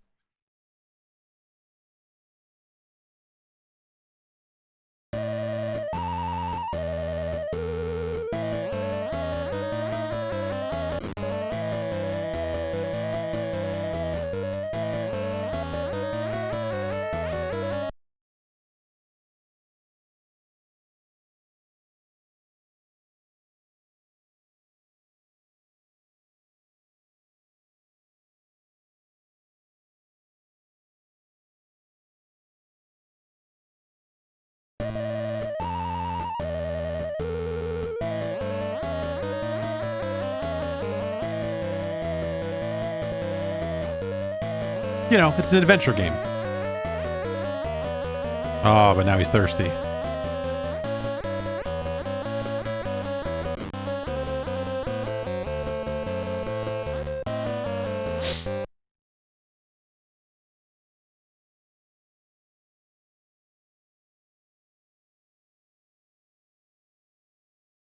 Let's just go see what we can see. What's the fastest way to just, like, blow up the house? Can I go drain the pool?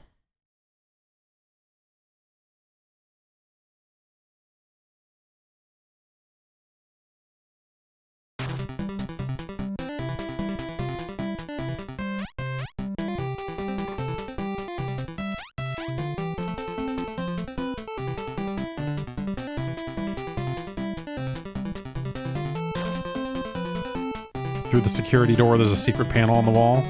Oh, okay.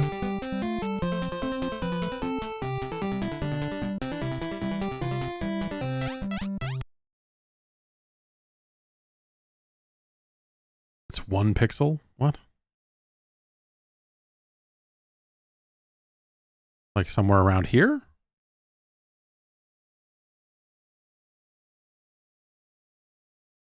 I need to close the door to do it?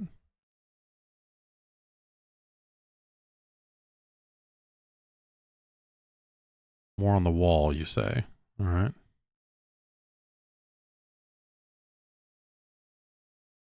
Oh, through the door. Okay.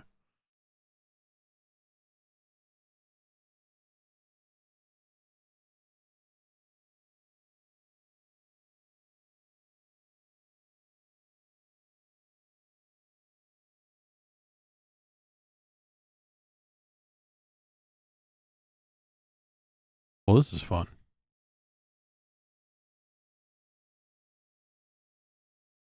Not on this screen? Okay.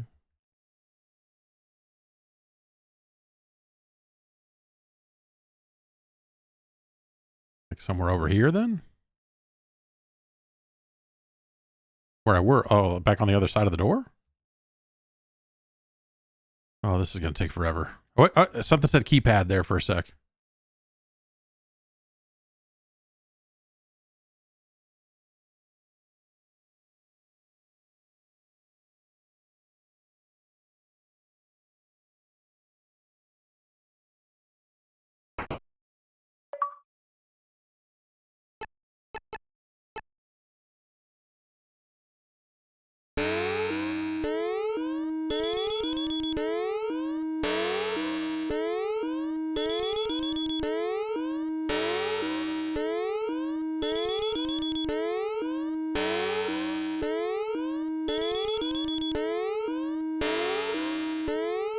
Okay.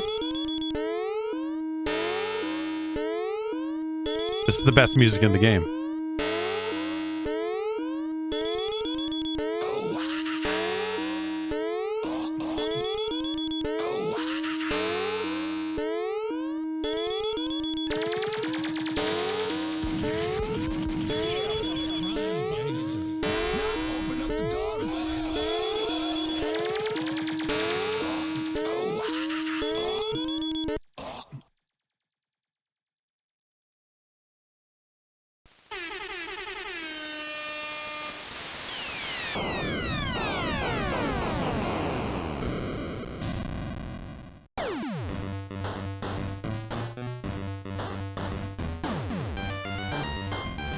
This main theme is so the what they did to the main theme in this game is so torturous.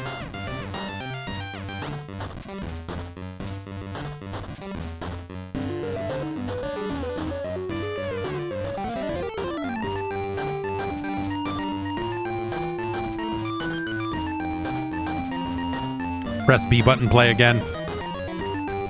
Press B button, play again. It's I don't know. I don't like the look of it. I don't like a lot of the way it sounds. This is not, again, this doesn't factor into the science because we're comparing it to 8-bit Nintendo games, but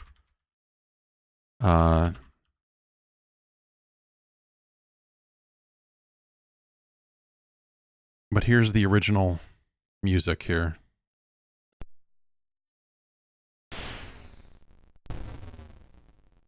You know, this is an old YouTube video, so the audio quality will be a little funky, I guess.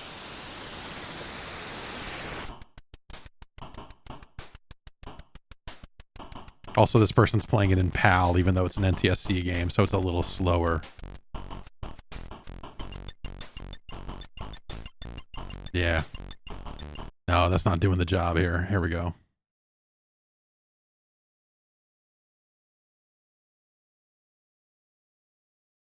Let's see.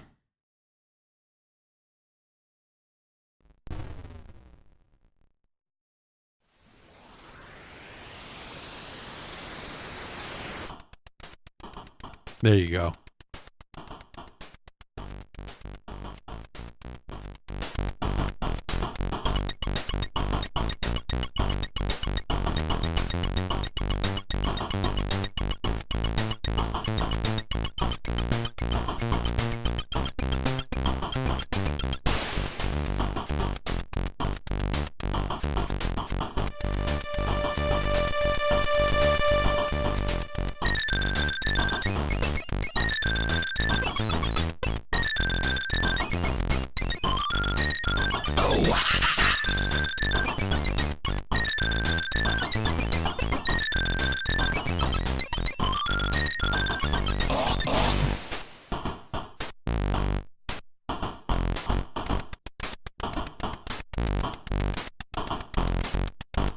Anyway.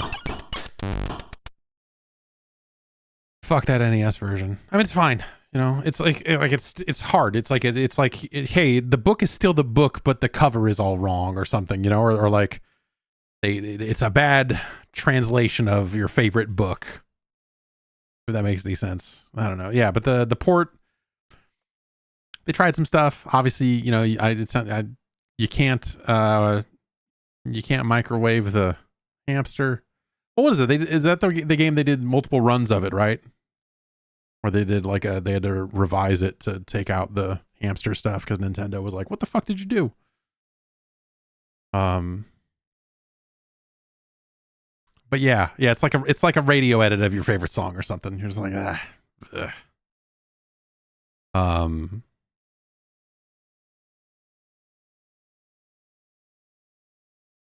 And so, you know, I think of it in the same vein as something like California Games, which is the same type deal of just like, this game's not bad on its own merits, but it's like, it's not what you're looking for. Or like, you know, there's a lot of games on this list that are actually like kind of in the same boat as this, because there's a lot of stuff like Load Runner. Load Runner is another weird one. It's like, just a funky port of a classic game that kind of messes some things up in the process. And, you know, but at the same time, you know, it's still Maniac Mansion. It's still got all that going for it. And so I think we're probably looking at somewhere in this zone as opposed to somewhere down here, you know? Like we're taking, oh man. All right. Is Maniac Mansion better than The Little Mermaid? No. Is it better than Bubble Bobble? No. Is it better than Scoon? Scientifically speaking, no. Excite Bike? No. Is it better than Cabal, which we played last week? No. But it is better than Galaga Demons of Death, which is an extreme case of that whole like, hey, it's a port of this game, and why would you want to play this arcade game? Like, it's a kind of funky port of an arcade game on an NES in the first place. And all of that sort of stuff, you know, all of that sort of baggage. And so it's our new number 72. Congratulations.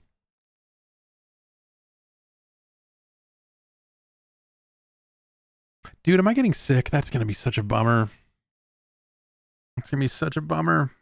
We're doing this stream tonight instead of Friday morning because my daughter's sick and, you know, I'm taking care of the kids and everything. But if I already got it, it doesn't bode well for my son, who probably will also wake up with it. Oh, man. Yeah, it's just been, ever since we sent her to preschool, it's just been every other week she brings home another cold, you know? And it's been brutal on that front. Speaking of brutal, Kevin suggests our next game. Continuing Namco's trend of having to put subtitles on the boxes of their US NES games.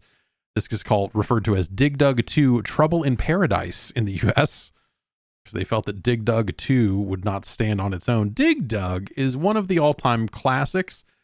It is, you know, part of a short list of arcade games that you would look at as like, no, okay, if we're naming the best arcade games of this era and there's like 8 games that form some kind of holy octagon of arcade gameness, Dig Dug is on the list for sure.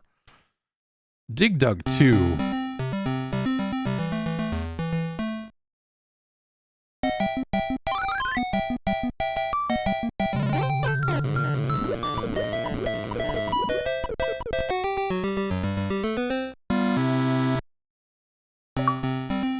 Dig Dug 2 sucks.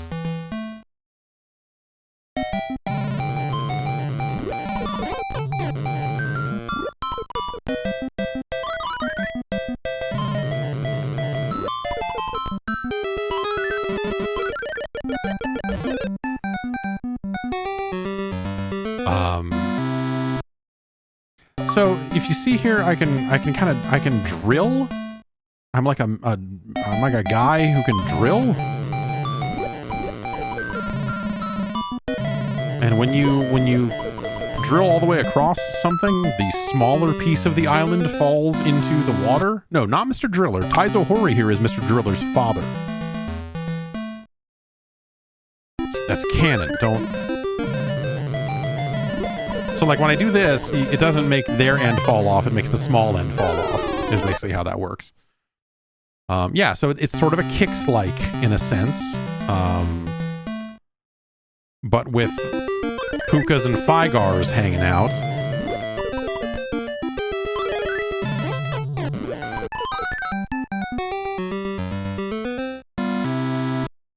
I think it betrays the original Dig Dug concept. I think that it's...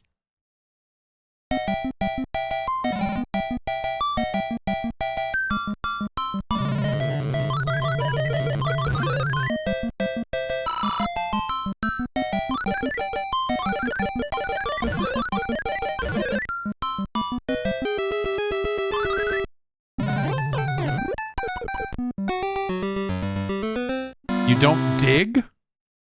You don't dig. You don't dig in Dig Dug 2. You drill.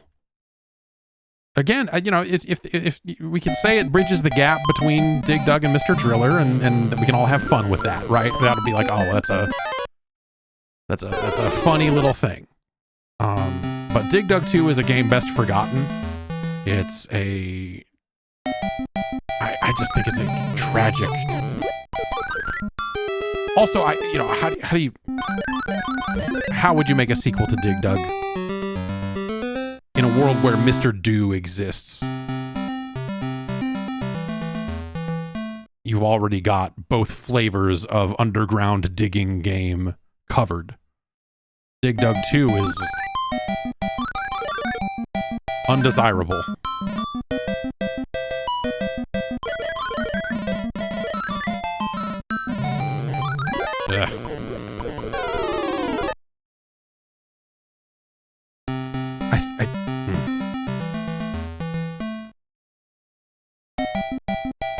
This game makes me actually angry. This game makes me like I hate everything about this game. I hate except for this, when you lose and the monsters bounce around. I think the arcade version does that as well. But you know, this game kind of ends up in a similar boat. If we're ranking all of these games, like you end up in a situation where like this is really thin, especially for, you know, coming out in the US in '89.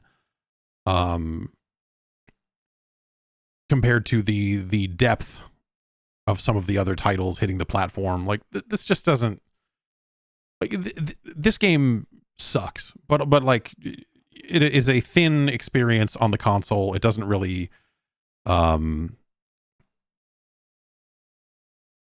doesn't really stand up well to a lot of the other, you know, games released on the platform. Dig Dug 1, the classic, did come out in Japan, on the Famicom, but that never made it out in the US apparently, which is crazy because like I would think that if you wanted to bring out classic video games, you would say, well, yeah, we'll put out Dig Dug in the US. Yeah, we'll bring Dig Dug over. We're bringing Galaga. We're bringing you know, Xevious, or you know, or like some of the other games that are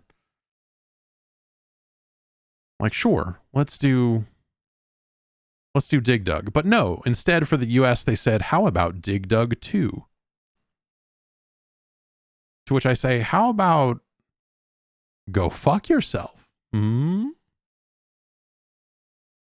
Scientifically speaking. So, you know, where does it go on the list? That's the big question. Where does it go on our big list? 136 games strong. I'll put it to you like this. Let's find Kicks, since that's sort of a comparison point. But you know, we do have games kind of in a similar vein here, where we've got Galaga and some of these other arcade ports found their way into this section of the list. When we talk about Galaga Demons of Death not being a classic game on the 8-bit Nintendo, we can at least say the original video game is a stone cold classic. We're talking about Galaga. Galaga, if you're Sami Zayn. We're talking about a game that some could say one of the greatest games of all time. Galaga. Galaga is amazing. Galaga is incredible. When you look at Galaga at the time when it came out, even though it is a sequel to Galaxian and built upon Space Invaders and what have you, Galaga is one of those all-time classic high-score games. I feel like Galaga and Ms. Pac-Man of that era are some amazing standouts.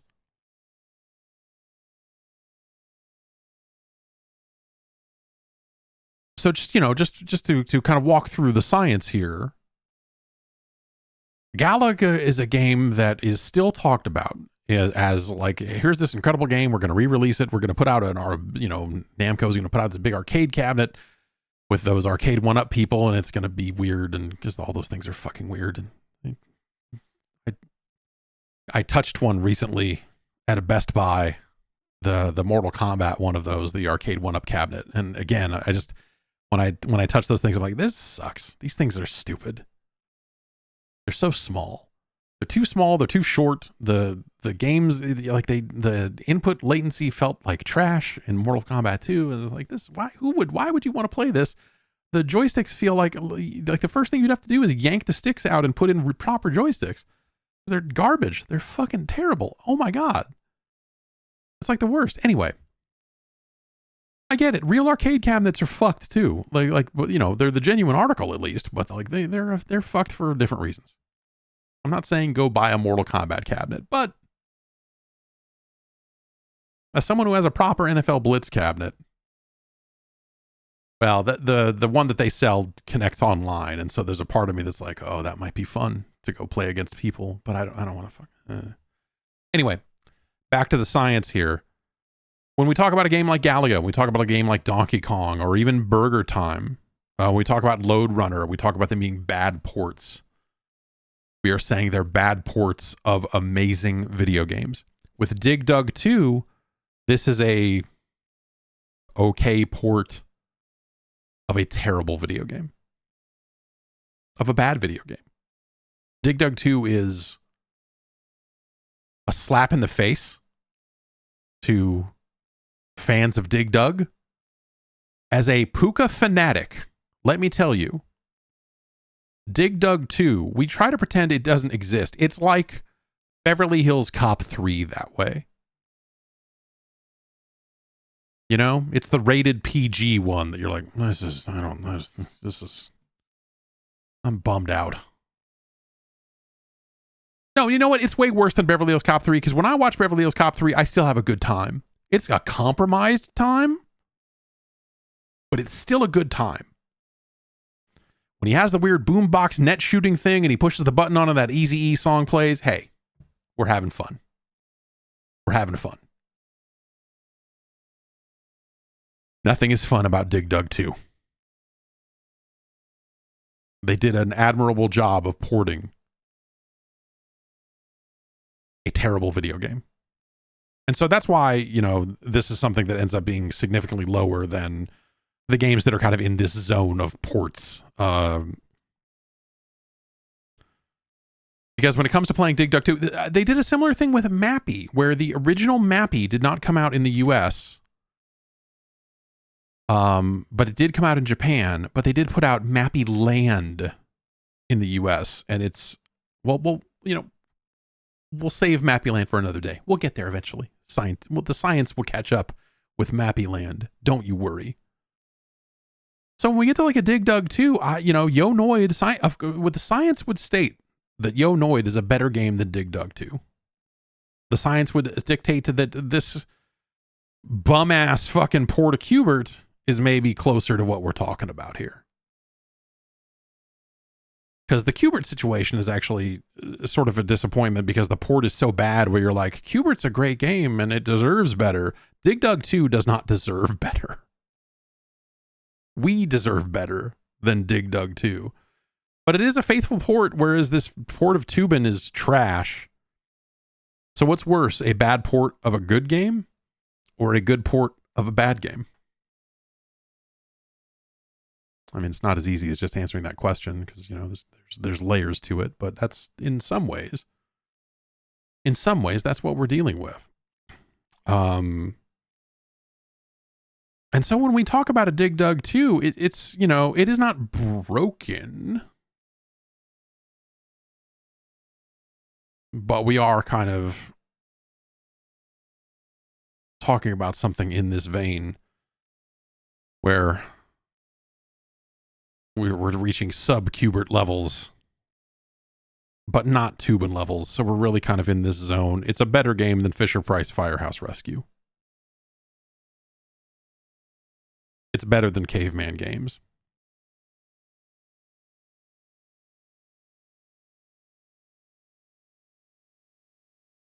But I think that's where we're at.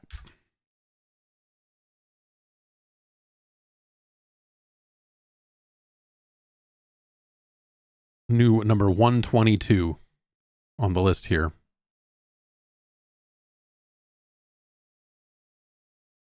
It's better than Deadly Towers, I suppose. Like if we're talking about me personally and we remove the science from it, I would probably rather fuck around with Deadly Towers than Dig Dug 2. I'd probably rather play Deadly Towers than Dig Dug 2. But the science is the science. What are you going to do? What are you going to do?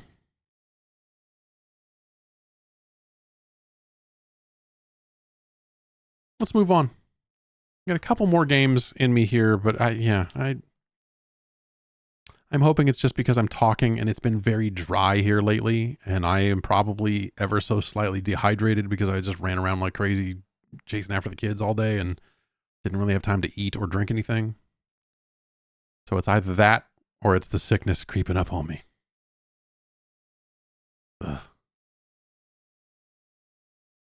So Ian suggests our next game. I didn't realize this game came out on this platform. I always thought of it as a computer game and some other stuff that was coming out here. But 1990, apparently, LucasArts put out Pipe Dream. Little BPS joint.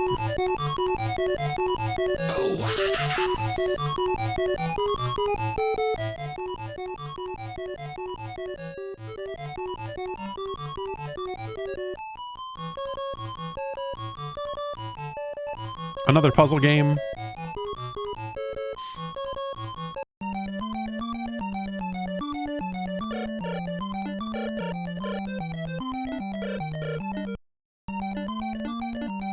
Why won't it let me adjust the speed? It skips past speed every time I...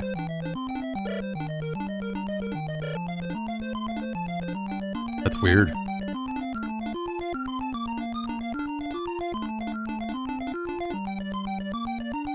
This music is fun.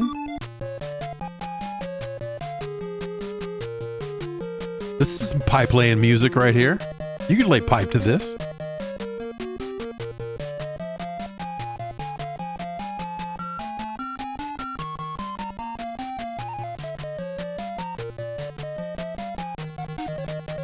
Oh, yeah.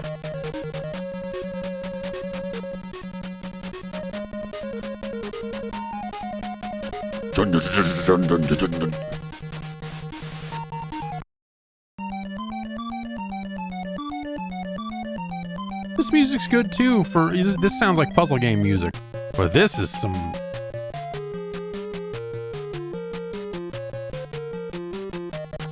you could lay pipe to any one of these. You could have pipe dreams happening to any of this, really. Okay. Here's the thing where I tell you I forget how to play Pipe Dream.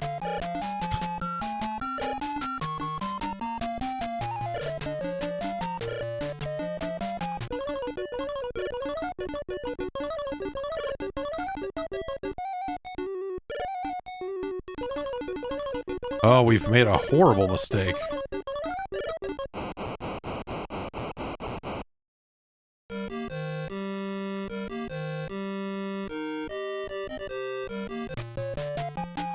So I gotta, I can't rotate the pieces, right? That's a no-no.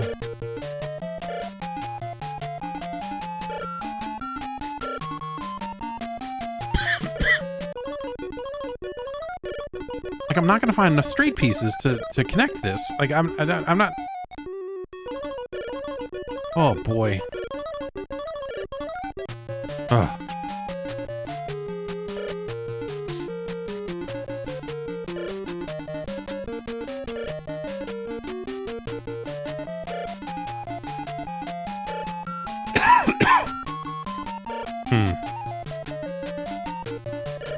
That cough does not feel awesome.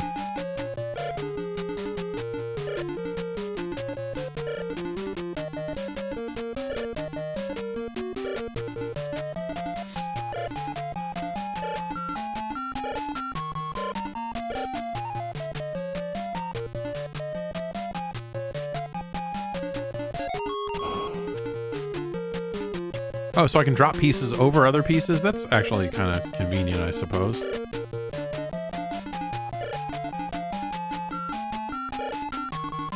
I'm sure there's a cost on that, right? The explosion noise made it seem like it was not super thrilled with me doing that.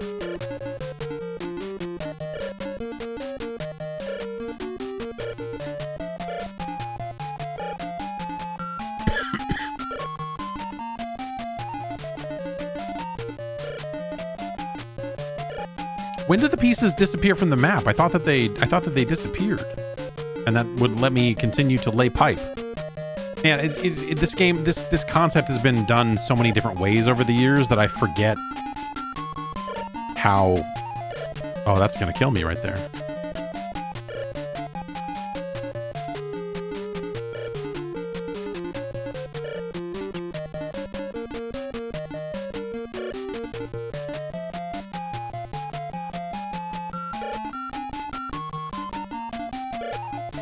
Oh boy.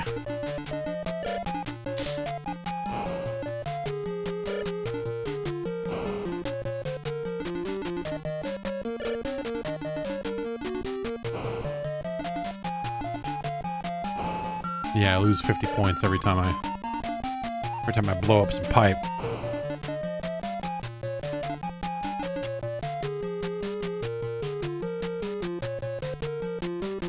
So how, I mean, that would mean that there's only so much you can do and then you lose, right? Is that... See, I remember it as being, and maybe that's like what the Bioshock thing of like, you know, you get it to the end point. I've already cleared this level. Oh, so you just have to get a certain distance. Okay, all right. If we hit the select key, it goes faster. We can take a point penalty for the junk pieces we laid down, but we win. Okay, all right.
All right.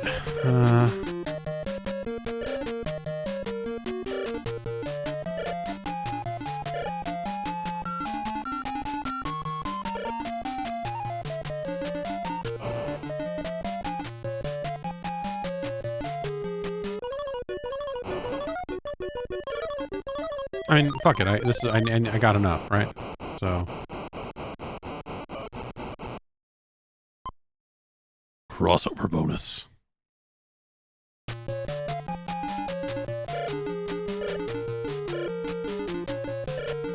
This is fine. It's I honestly I think it's just maybe a little too plain. Again, I like the idea of having to like get the pipe to go somewhere or do something more with it, but I guess. Or I mean, the choice is like if you're gonna make the game that way, then what you're really saying is like, okay, we're gonna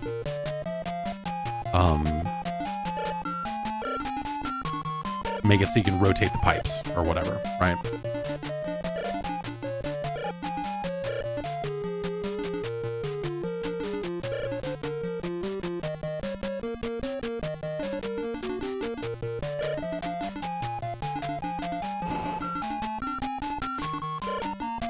Oh, I don't know.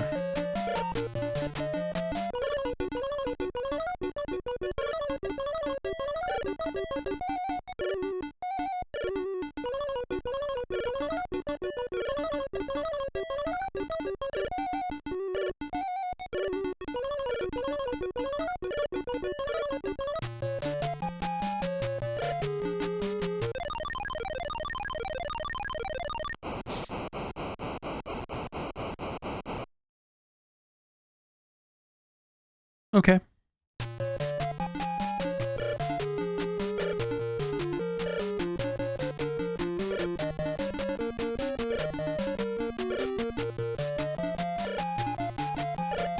That was almost bad. I made some questionable decisions there at the very beginning that could have really left me stuck trying to pipe it up.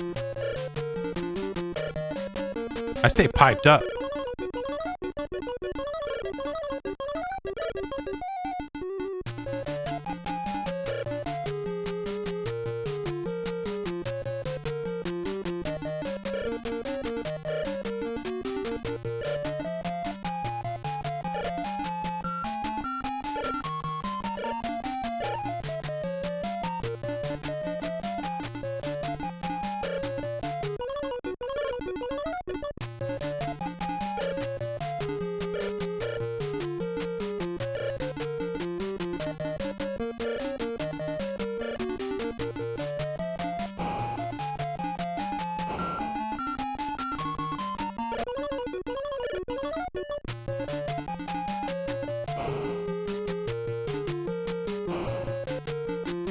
Okay.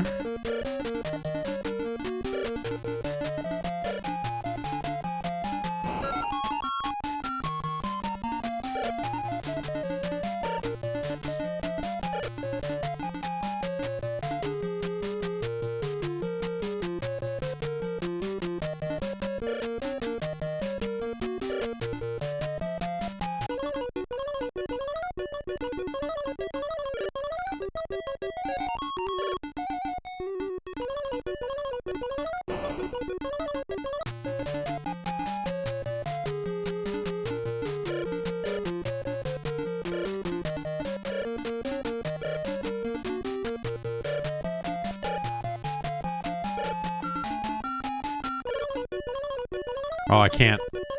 I thought maybe I could replace a full pipe with a crossover pipe if it would still fit, but it will not let you do that.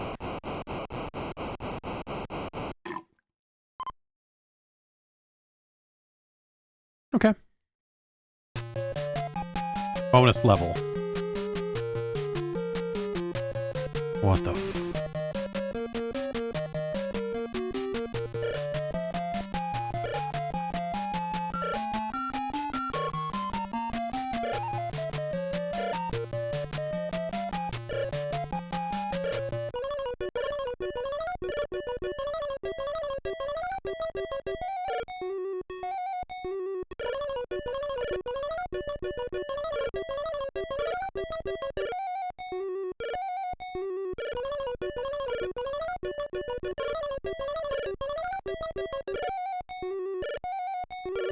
Nope. That's an interesting idea. Oh, what's this? This pipe is, clogged. Gonna need you to unclog the pipes.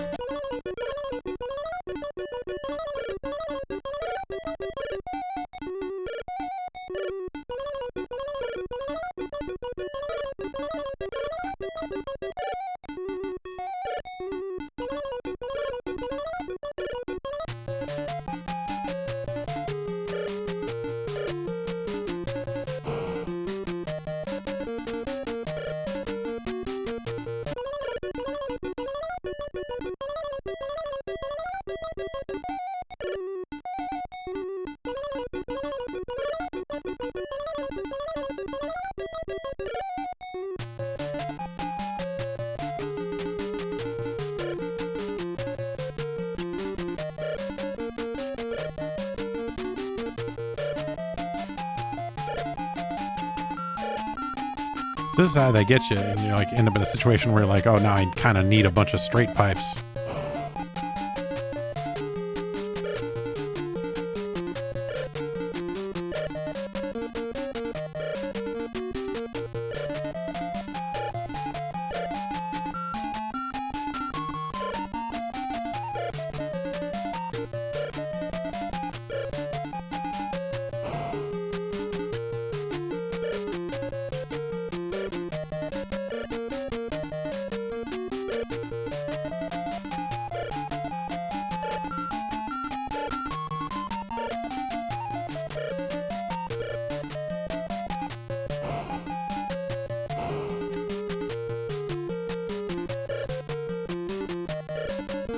Fuck it.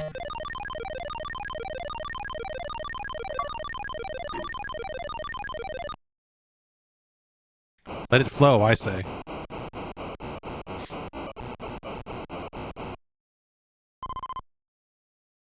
That's Pipe Dream. We have anything else here in terms of modes? Game B? Is that just... This doesn't seem very different. Oh, is it just harder? It says distance 15. That's... I feel like that's way longer.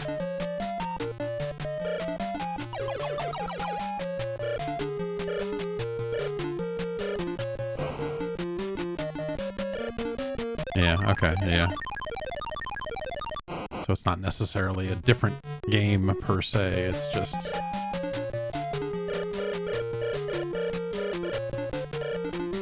Game A, you cannot adjust speed. Game B, you can.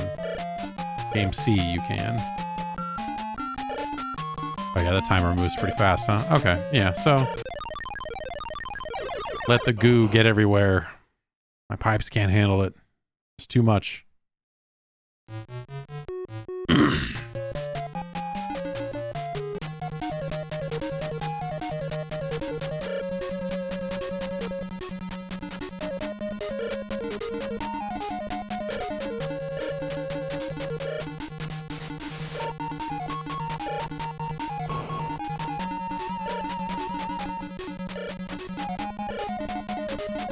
Yeah, distance 30 is what it wants here. Oh, look at that. That's going way too fast. All right. Okay.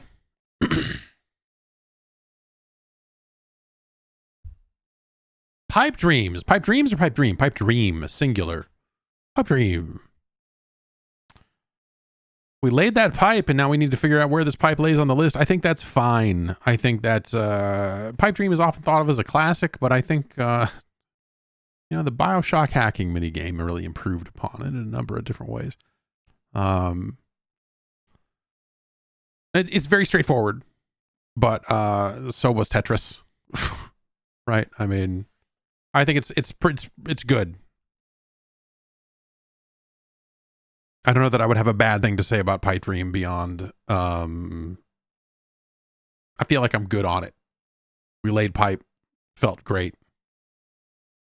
Would I lay pipe again? Sure. Someday. So where does that end up on our list here? I mean, you know, like it's Pipe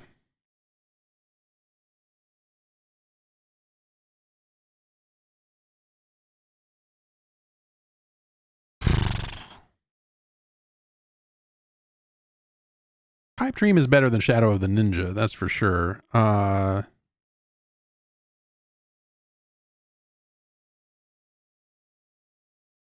You know, it's no Low G Man, the Low Gravity Man. It's no Kid Icarus. It's certainly no City Connection. I would take Palamedes over it. I think that's got an interesting depth to it that I really appreciate. You know, to compare similar genres here for a minute. Like Archon, it's a game that appeared on multiple platforms. I would say we're talking here, you know, I would take Pipe Dream over a Bugs Bunny Crazy Castle. We're kind of narrowing it down here. It's no Monster Party, this here Pipe Dream. Is Pipe Dream better than 3D World Runner? That's a really interesting question. I'd lay pipe to the 3D World Runner music, that's for sure.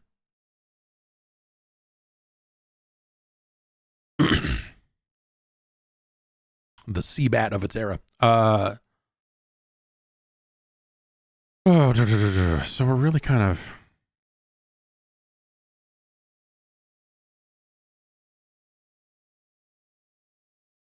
honing in on this zone. I think where we're at with this is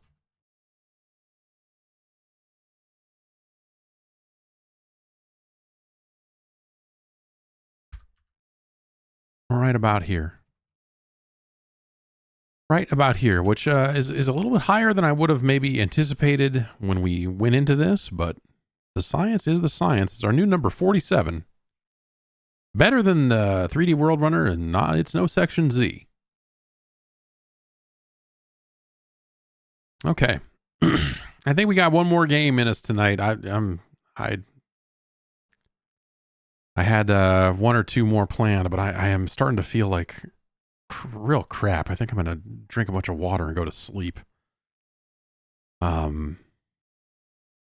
I'm feeling kind of rotten. Hopefully it's nothing. Hopefully I just wake up feeling fine. And hopefully this next last game won't push us over the edge into illness. This game was suggested by Michael. Another 1990 game. Gremlins 2, The New Batch.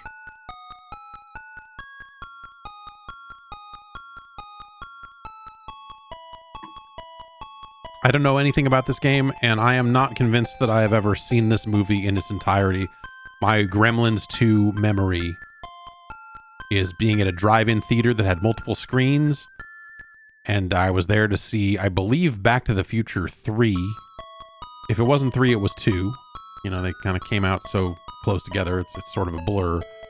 And turning around and seeing the other screen behind us at the drive-in that was showing Gremlins 2, and turning around and seeing Hulk Hogan on the screen and being like, what the fuck's going on over there?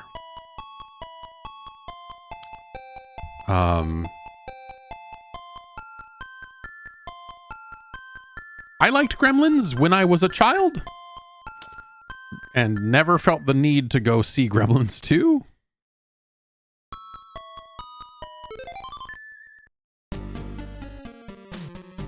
Oh, this music is latter day.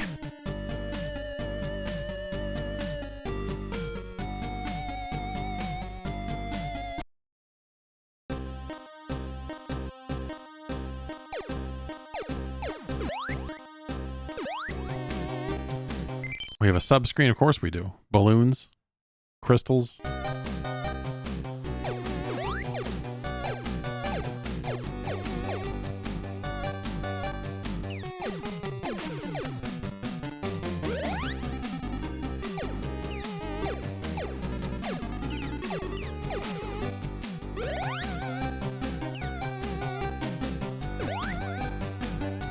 This is, oh God.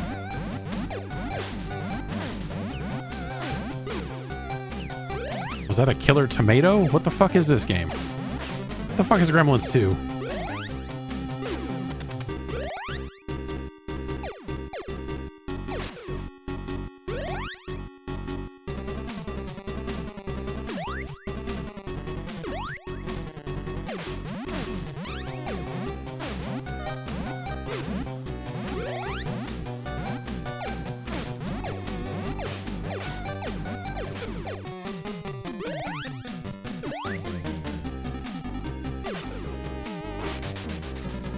Was that good what I just got or I don't know.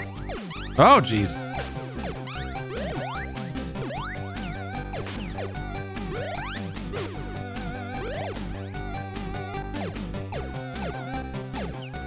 This attack takes a little while to come out and is not great.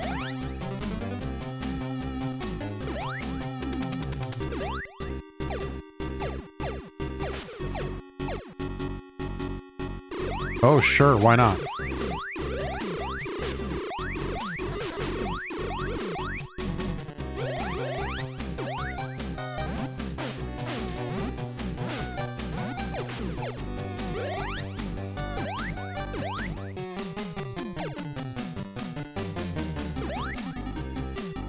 This is, yeah, I don't know. This is very straightforward. It's, oh, okay.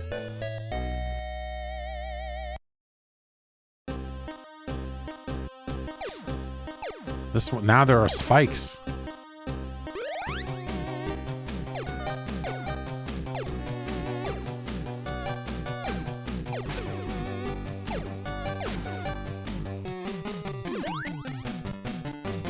He's doing anything for me? I have 380 crystals. Is that a lot? Why is that spider shooting? Oh, man.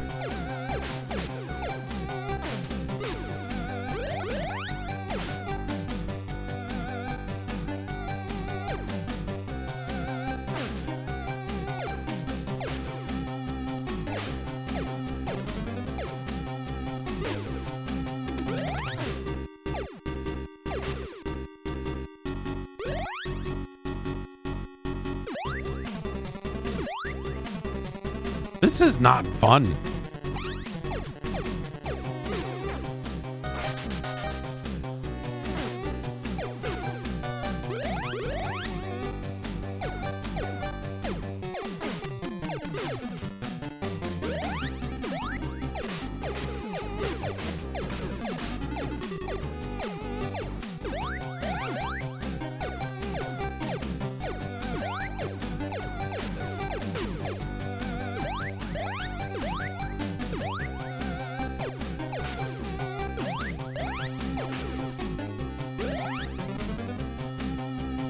Ugh.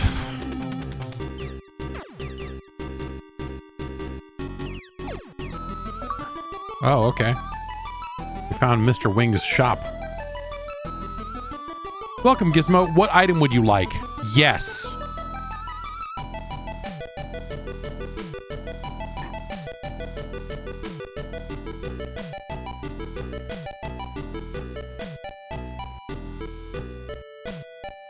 Is this an extra life? I don't know what a balloon does, and I have a good idea what a heart does. Can I only buy one? How much is... Oh, okay, yeah. Oh, I can only buy one thing. Well. Can I use the phone? No? Maybe I should have bought a heart. I don't know.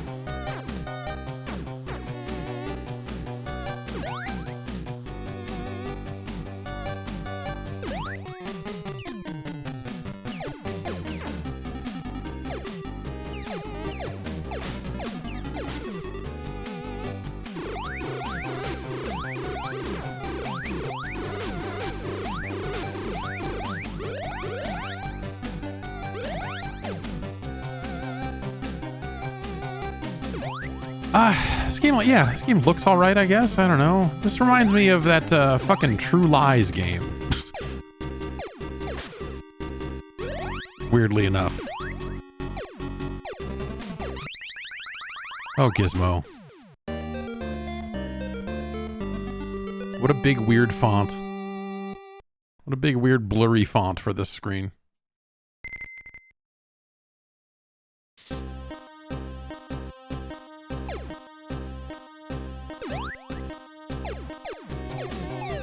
Oh, fuck me. Oh, balloon.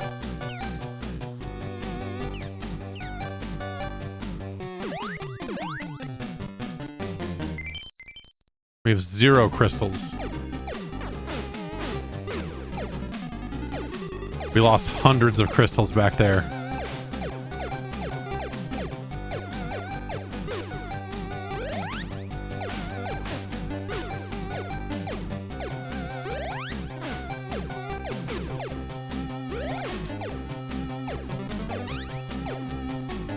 Yeah, this is, you know, you can shoot diagonally, but again, it's got that weird arc to it, and it's just the... I think that's my problem, is like none of this is fun. Like, it's functional, but none of it feels good at all. Oh, balloon me. Oh my god. Okay, apparently I didn't have any balloons either.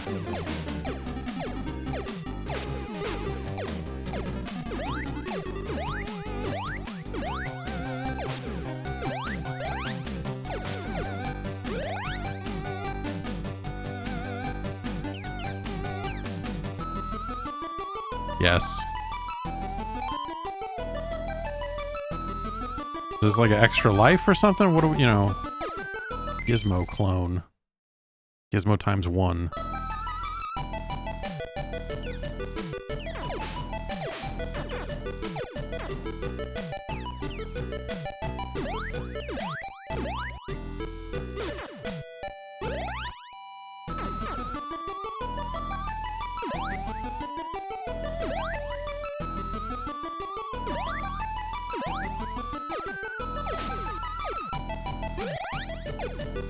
Yeah, I mean, you know, I'm not like innately familiar with the source material.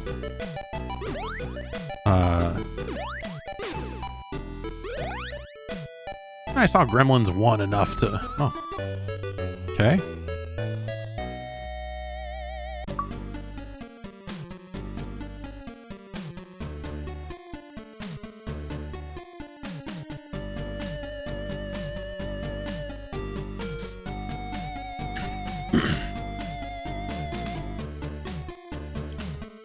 I mean, I know the basic rules of Gremlins.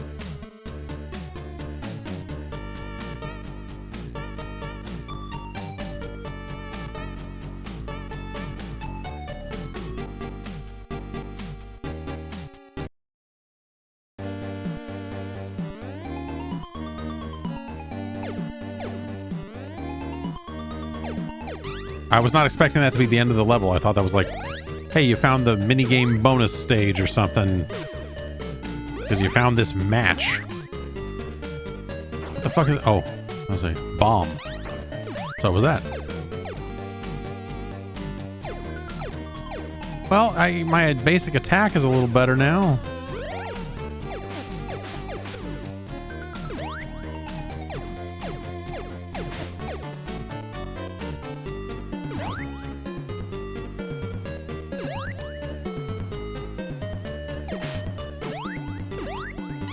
Oh, that's a double whammy.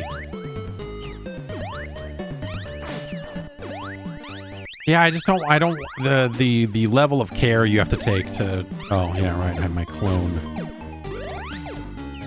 The level of care you have to take to stay alive is not, oh, was that a... What the My thing didn't jump high enough for me to make it over that. At least it didn't seem like it. Is that a gremlin? That looked like a gremlin. Great, more spiders.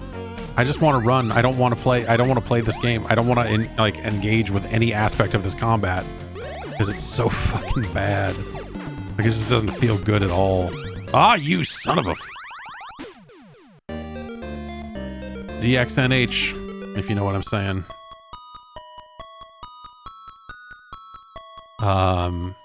Yeah, Sunsoft. That makes sense.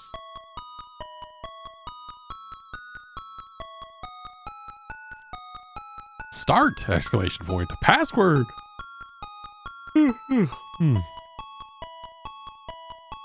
Okay, Gremlins 2, the new batch. I should show Gremlins to the kids. Yeah, someday.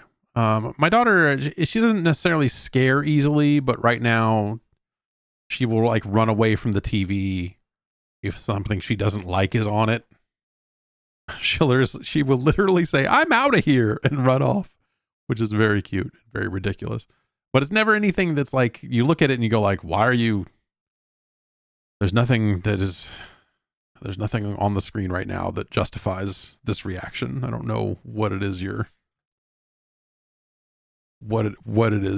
reacting to here, but yeah, certain just levels of kind of gross stuff or dragons, honestly. It's like, there's a dragon in this episode of this cartoon. Nope. She does best with cartoons that don't have adversaries, but she's starting to watch more and more of that type of stuff. And so the upshot of that is that she seems to be watching a lot of cartoons that have sword fights in them. And then there was a period of time there where she was hitting me with sticks, and I'm like, we cannot do that. You put that thing down. Oh, do not hit me with this stick, I swear. I will break every stick in this house, throw it away in front of you if you keep hitting me with sticks. And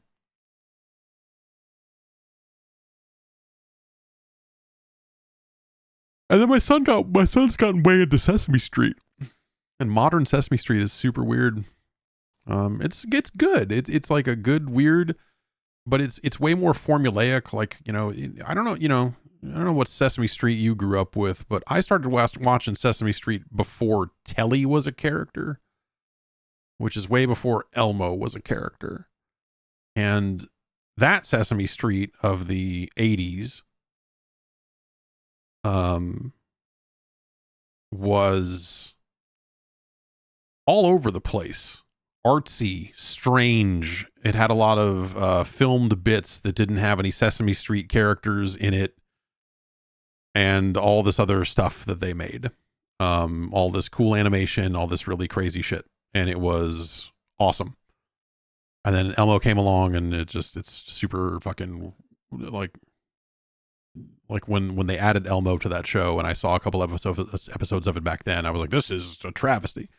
We watch it now, and Elmo is still a factor, but it's like the characters they have, the humans that they have, what they've done is they've made it much more of a formula of like every episode of the show is going to have one of these bits in it where Cookie Monster and some other fucking Muppet make food. And as a part of that, they show a filmed clip. It's actually a lot like Mr. Rogers used to do this back in the day a lot, where they would show, here's how this food is made.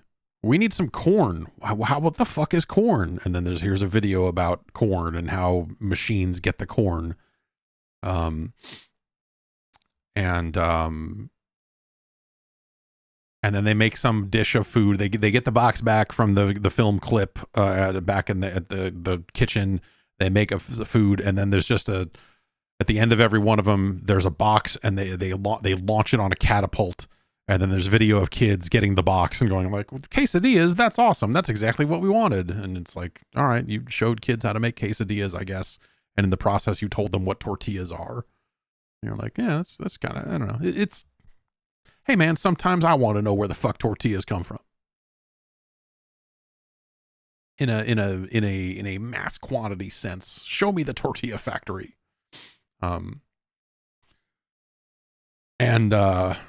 Stuff like that's kind of cool. I don't know. Gremlins 2, the new batch for the 8-bit Nintendo, less cool. Good music. But just the movement and combat, I think felt real bad. The jump didn't feel especially good either. Top-down games where you can jump, I feel like that could be a dicey proposition. This worked out mostly well here. Gizmo looks okay. The cutscenes looked all right. So maybe it's one of those things where, if you really like the movie, you get a little more out of it or something. But like, Um, but that game's kind of whatevs.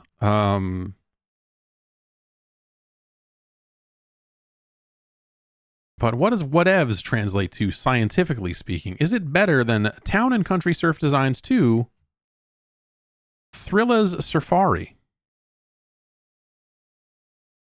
No. Is it better than Wood and Water Rage, the first TNC surf design? No, it is not. It is not.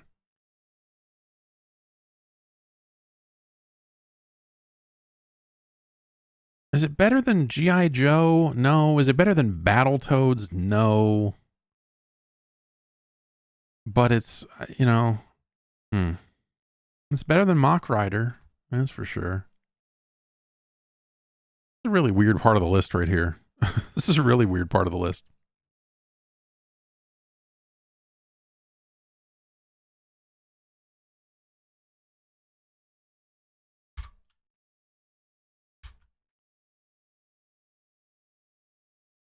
Okay. Now we copy and we paste. We discover that Gremlins 2 has made our top 100. Congratulations to Gremlins 2, the new batch, a top 100 NES game for now on our list of 138 games. And that's going to do it for this installment. I want to thank everybody for hanging in there with me tonight and getting through these games. Mega Man took a little bit longer than I thought it would.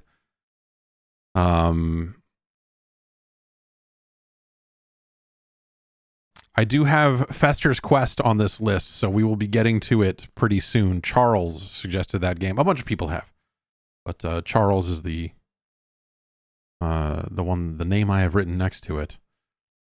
I don't know. I'll have to maybe bust out some Nintendo powers if you really want to enjoy some Fester's Quest. You have to have all the maps. You have to see all the stuff. And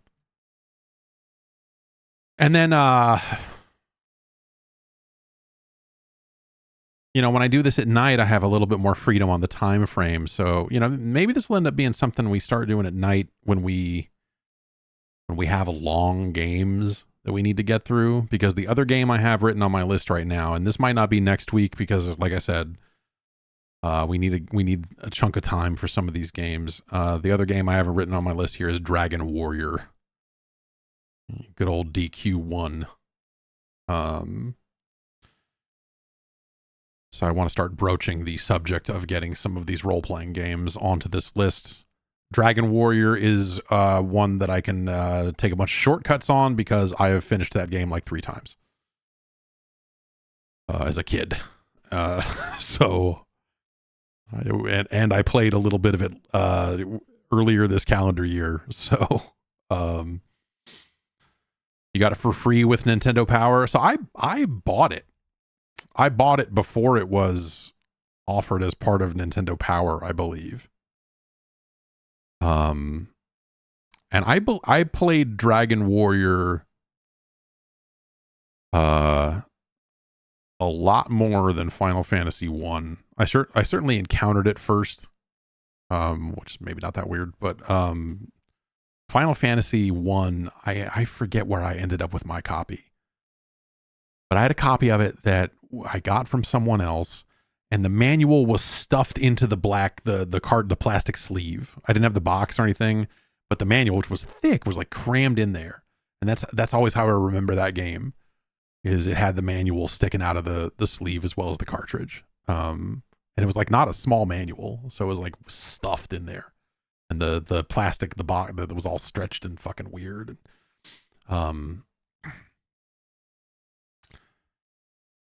But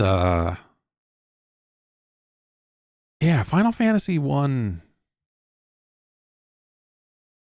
I'll say I'll not to tip my hands on the future science here, but I was a Dragon Quest guy, that's for sure. At that time, if we're picking, and in this generation, Final Fantasy 1 didn't hold a lot of sway. I just thought that the mages looked dumb in the game. Nowadays, when you see that mage art done You know, when they went back to the original style in some of the later games and stuff, I think it's kind of cool. But like at the time, a lot of the character art in that game I thought looked like butt. I was super not into Final Fantasy 1 at the time. 2 or 4, if you will. An amazing video game. An incredible video game. Played the shit out of that one. But it's probably also an age thing, you know? Like when you think about Dragon Warrior 1, pretty fucking basic. So the leap from the role-playing games I was playing on the computer, like Pool of Radiance and stuff like that, which Pool of Radiance is there's a ton of shit going on in that game. But combat-wise, it's ugly. It's, you know, it can be a little straightforward or whatever. Like Dragon Warrior 1 or Dragon Quest 1, if we want to be modern about it, fits in line with some of those games in how basic it is and how unrefined it can be. Final Fantasy kind of starts down a road a little bit, and you see, oh, okay, all right, okay. But then, you know, 16-bit consoles came out, and I got into that Final Fantasy game, but not 3 or what, 5, 6. Did not play that one in its era, because I was too busy playing Phantasy Star, a significantly better role-playing game franchise that got a raw deal. Because why would you play Final Fantasy 3 when you could be playing Phantasy Star 2 or 3? 3 gets a bum rap. People who don't like 3, I don't like you. Got it? I will fight you, man. I'm not saying it's an amazing, perfect video game. I'm not saying that Phantasy Star 3 is the best game in the series or any fucking nonsense like that. But Phantasy Star 3 is totally fine. The generational stuff, until you pick it all apart and see just how undifferent it is, but when you are playing through it the first time, you go, oh, that's really cool. It was really cool. It was really cool. You went through 3 eras of like, you know, you picked characters that got married and then they had kids, and then you had a different protagonist in the next act, and it's fucking cool as hell. Not as dramatically different as that might seem, but hey, fate is fate, man. What are you going to do? And then Phantasy Star 4, by all accounts, is fucking incredible. But by the time that game came out, it was $1 zillion, and I was not in the position to afford that game and was looking to the next generation of, I think I'd switched back to PC at that point because we were in that lull between 16-bit and the PlayStation coming out and stuff, and things were getting weird again. And I got into DOS. 1993, got my PC after I got out of high school. Oh man. Personal computers. You should fucking check them out. You could play so many goddamn games on them. You could play, I got Mortal Kombat 1 on this thing, and I got Mortal Kombat 1 on this thing. Both. What more could you ask for?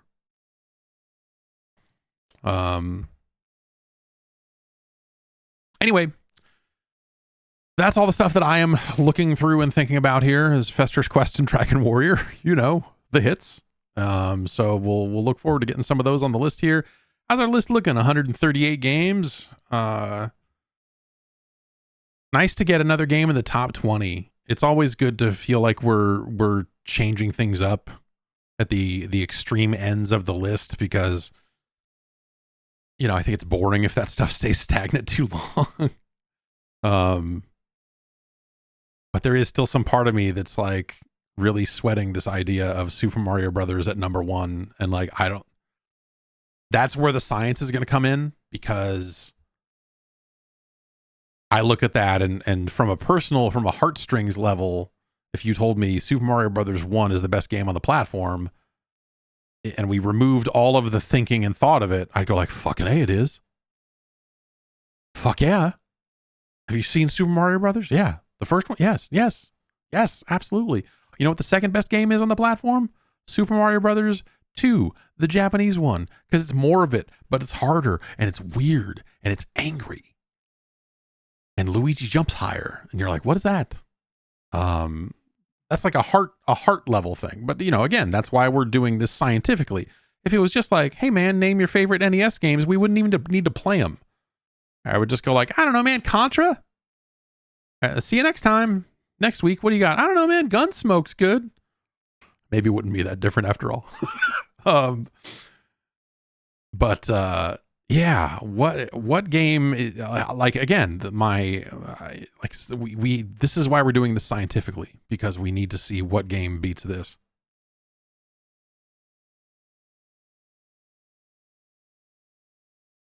And I don't know that I have an immediate answer for you. Those people in chat are throwing some stuff out in Metroid, and hey, look, man, you will not hear me talking shit about the first Metroid ever. Maybe some mild, like, it could have been better in these few ways, but man, motherfucking Metroid. Motherfucking Metroid. You seen that fucking game? I'm not talking about Super Metroid, the Mega Man X of Metroid games. Ugh. I'm talking about fucking Metroid. It's gonna be 45 minutes of me doing wall door stuff and getting stuck places and going, this game's the best.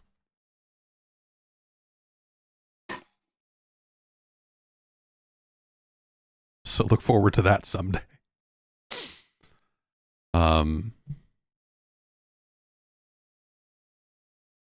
Okay. We're gonna wrap it up. Right. I'm like, what am I doing? Oh, right. It's 11 o'clock at night. I gotta go to fucking sleep. My son's been waking up a little bit later lately. It's been more like 5:15 instead of like 4:45. But for a while there, it was like 3 that he would wake up and start screaming. And I got this little camera, and I would just hear the noise of him making noise, and I'd be like, oh no, that's too early. I mean, it's all too early, but anyway. Thank you everyone for hanging out. Again, if you want to suggest games for the list, head on over to patreon.com/Jeff Gerstmann, and you can join the Gerstmann advisory panel. And then at other tiers, yeah, every tier will get you on the Discord. You can hang out, chop it up. Everyone was complaining about Halo earlier tonight. And I forget who it was that said it now, which is probably for the best to not out them, but someone was saying a lot of nice things about Halo 5. You think my takes are crazy? That motherfucker said Halo 5 was a great game.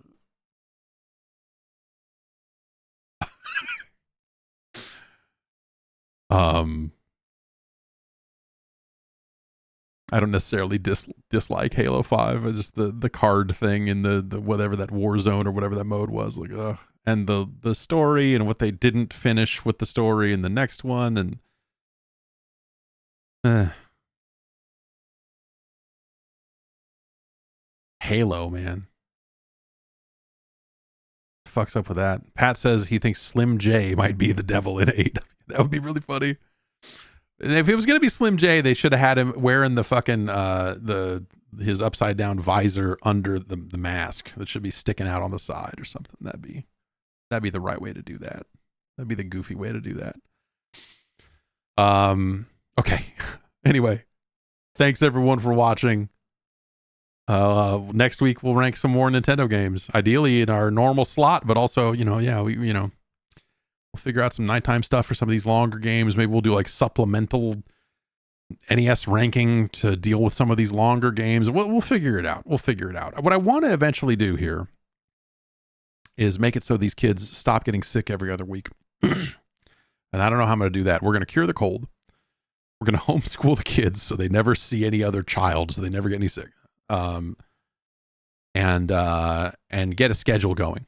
And then we can figure out, once I get on a regular schedule, we can start getting things back on track across the board. And fuck, man, it's like I'm like inches away from getting everything back together again, and then everyone gets sick, and now we're just zinking it up all the time and whatever else. So anyway, I should have stopped the recording by now. None of this needed to be on the recording. If you're still watching on YouTube, you should watch live.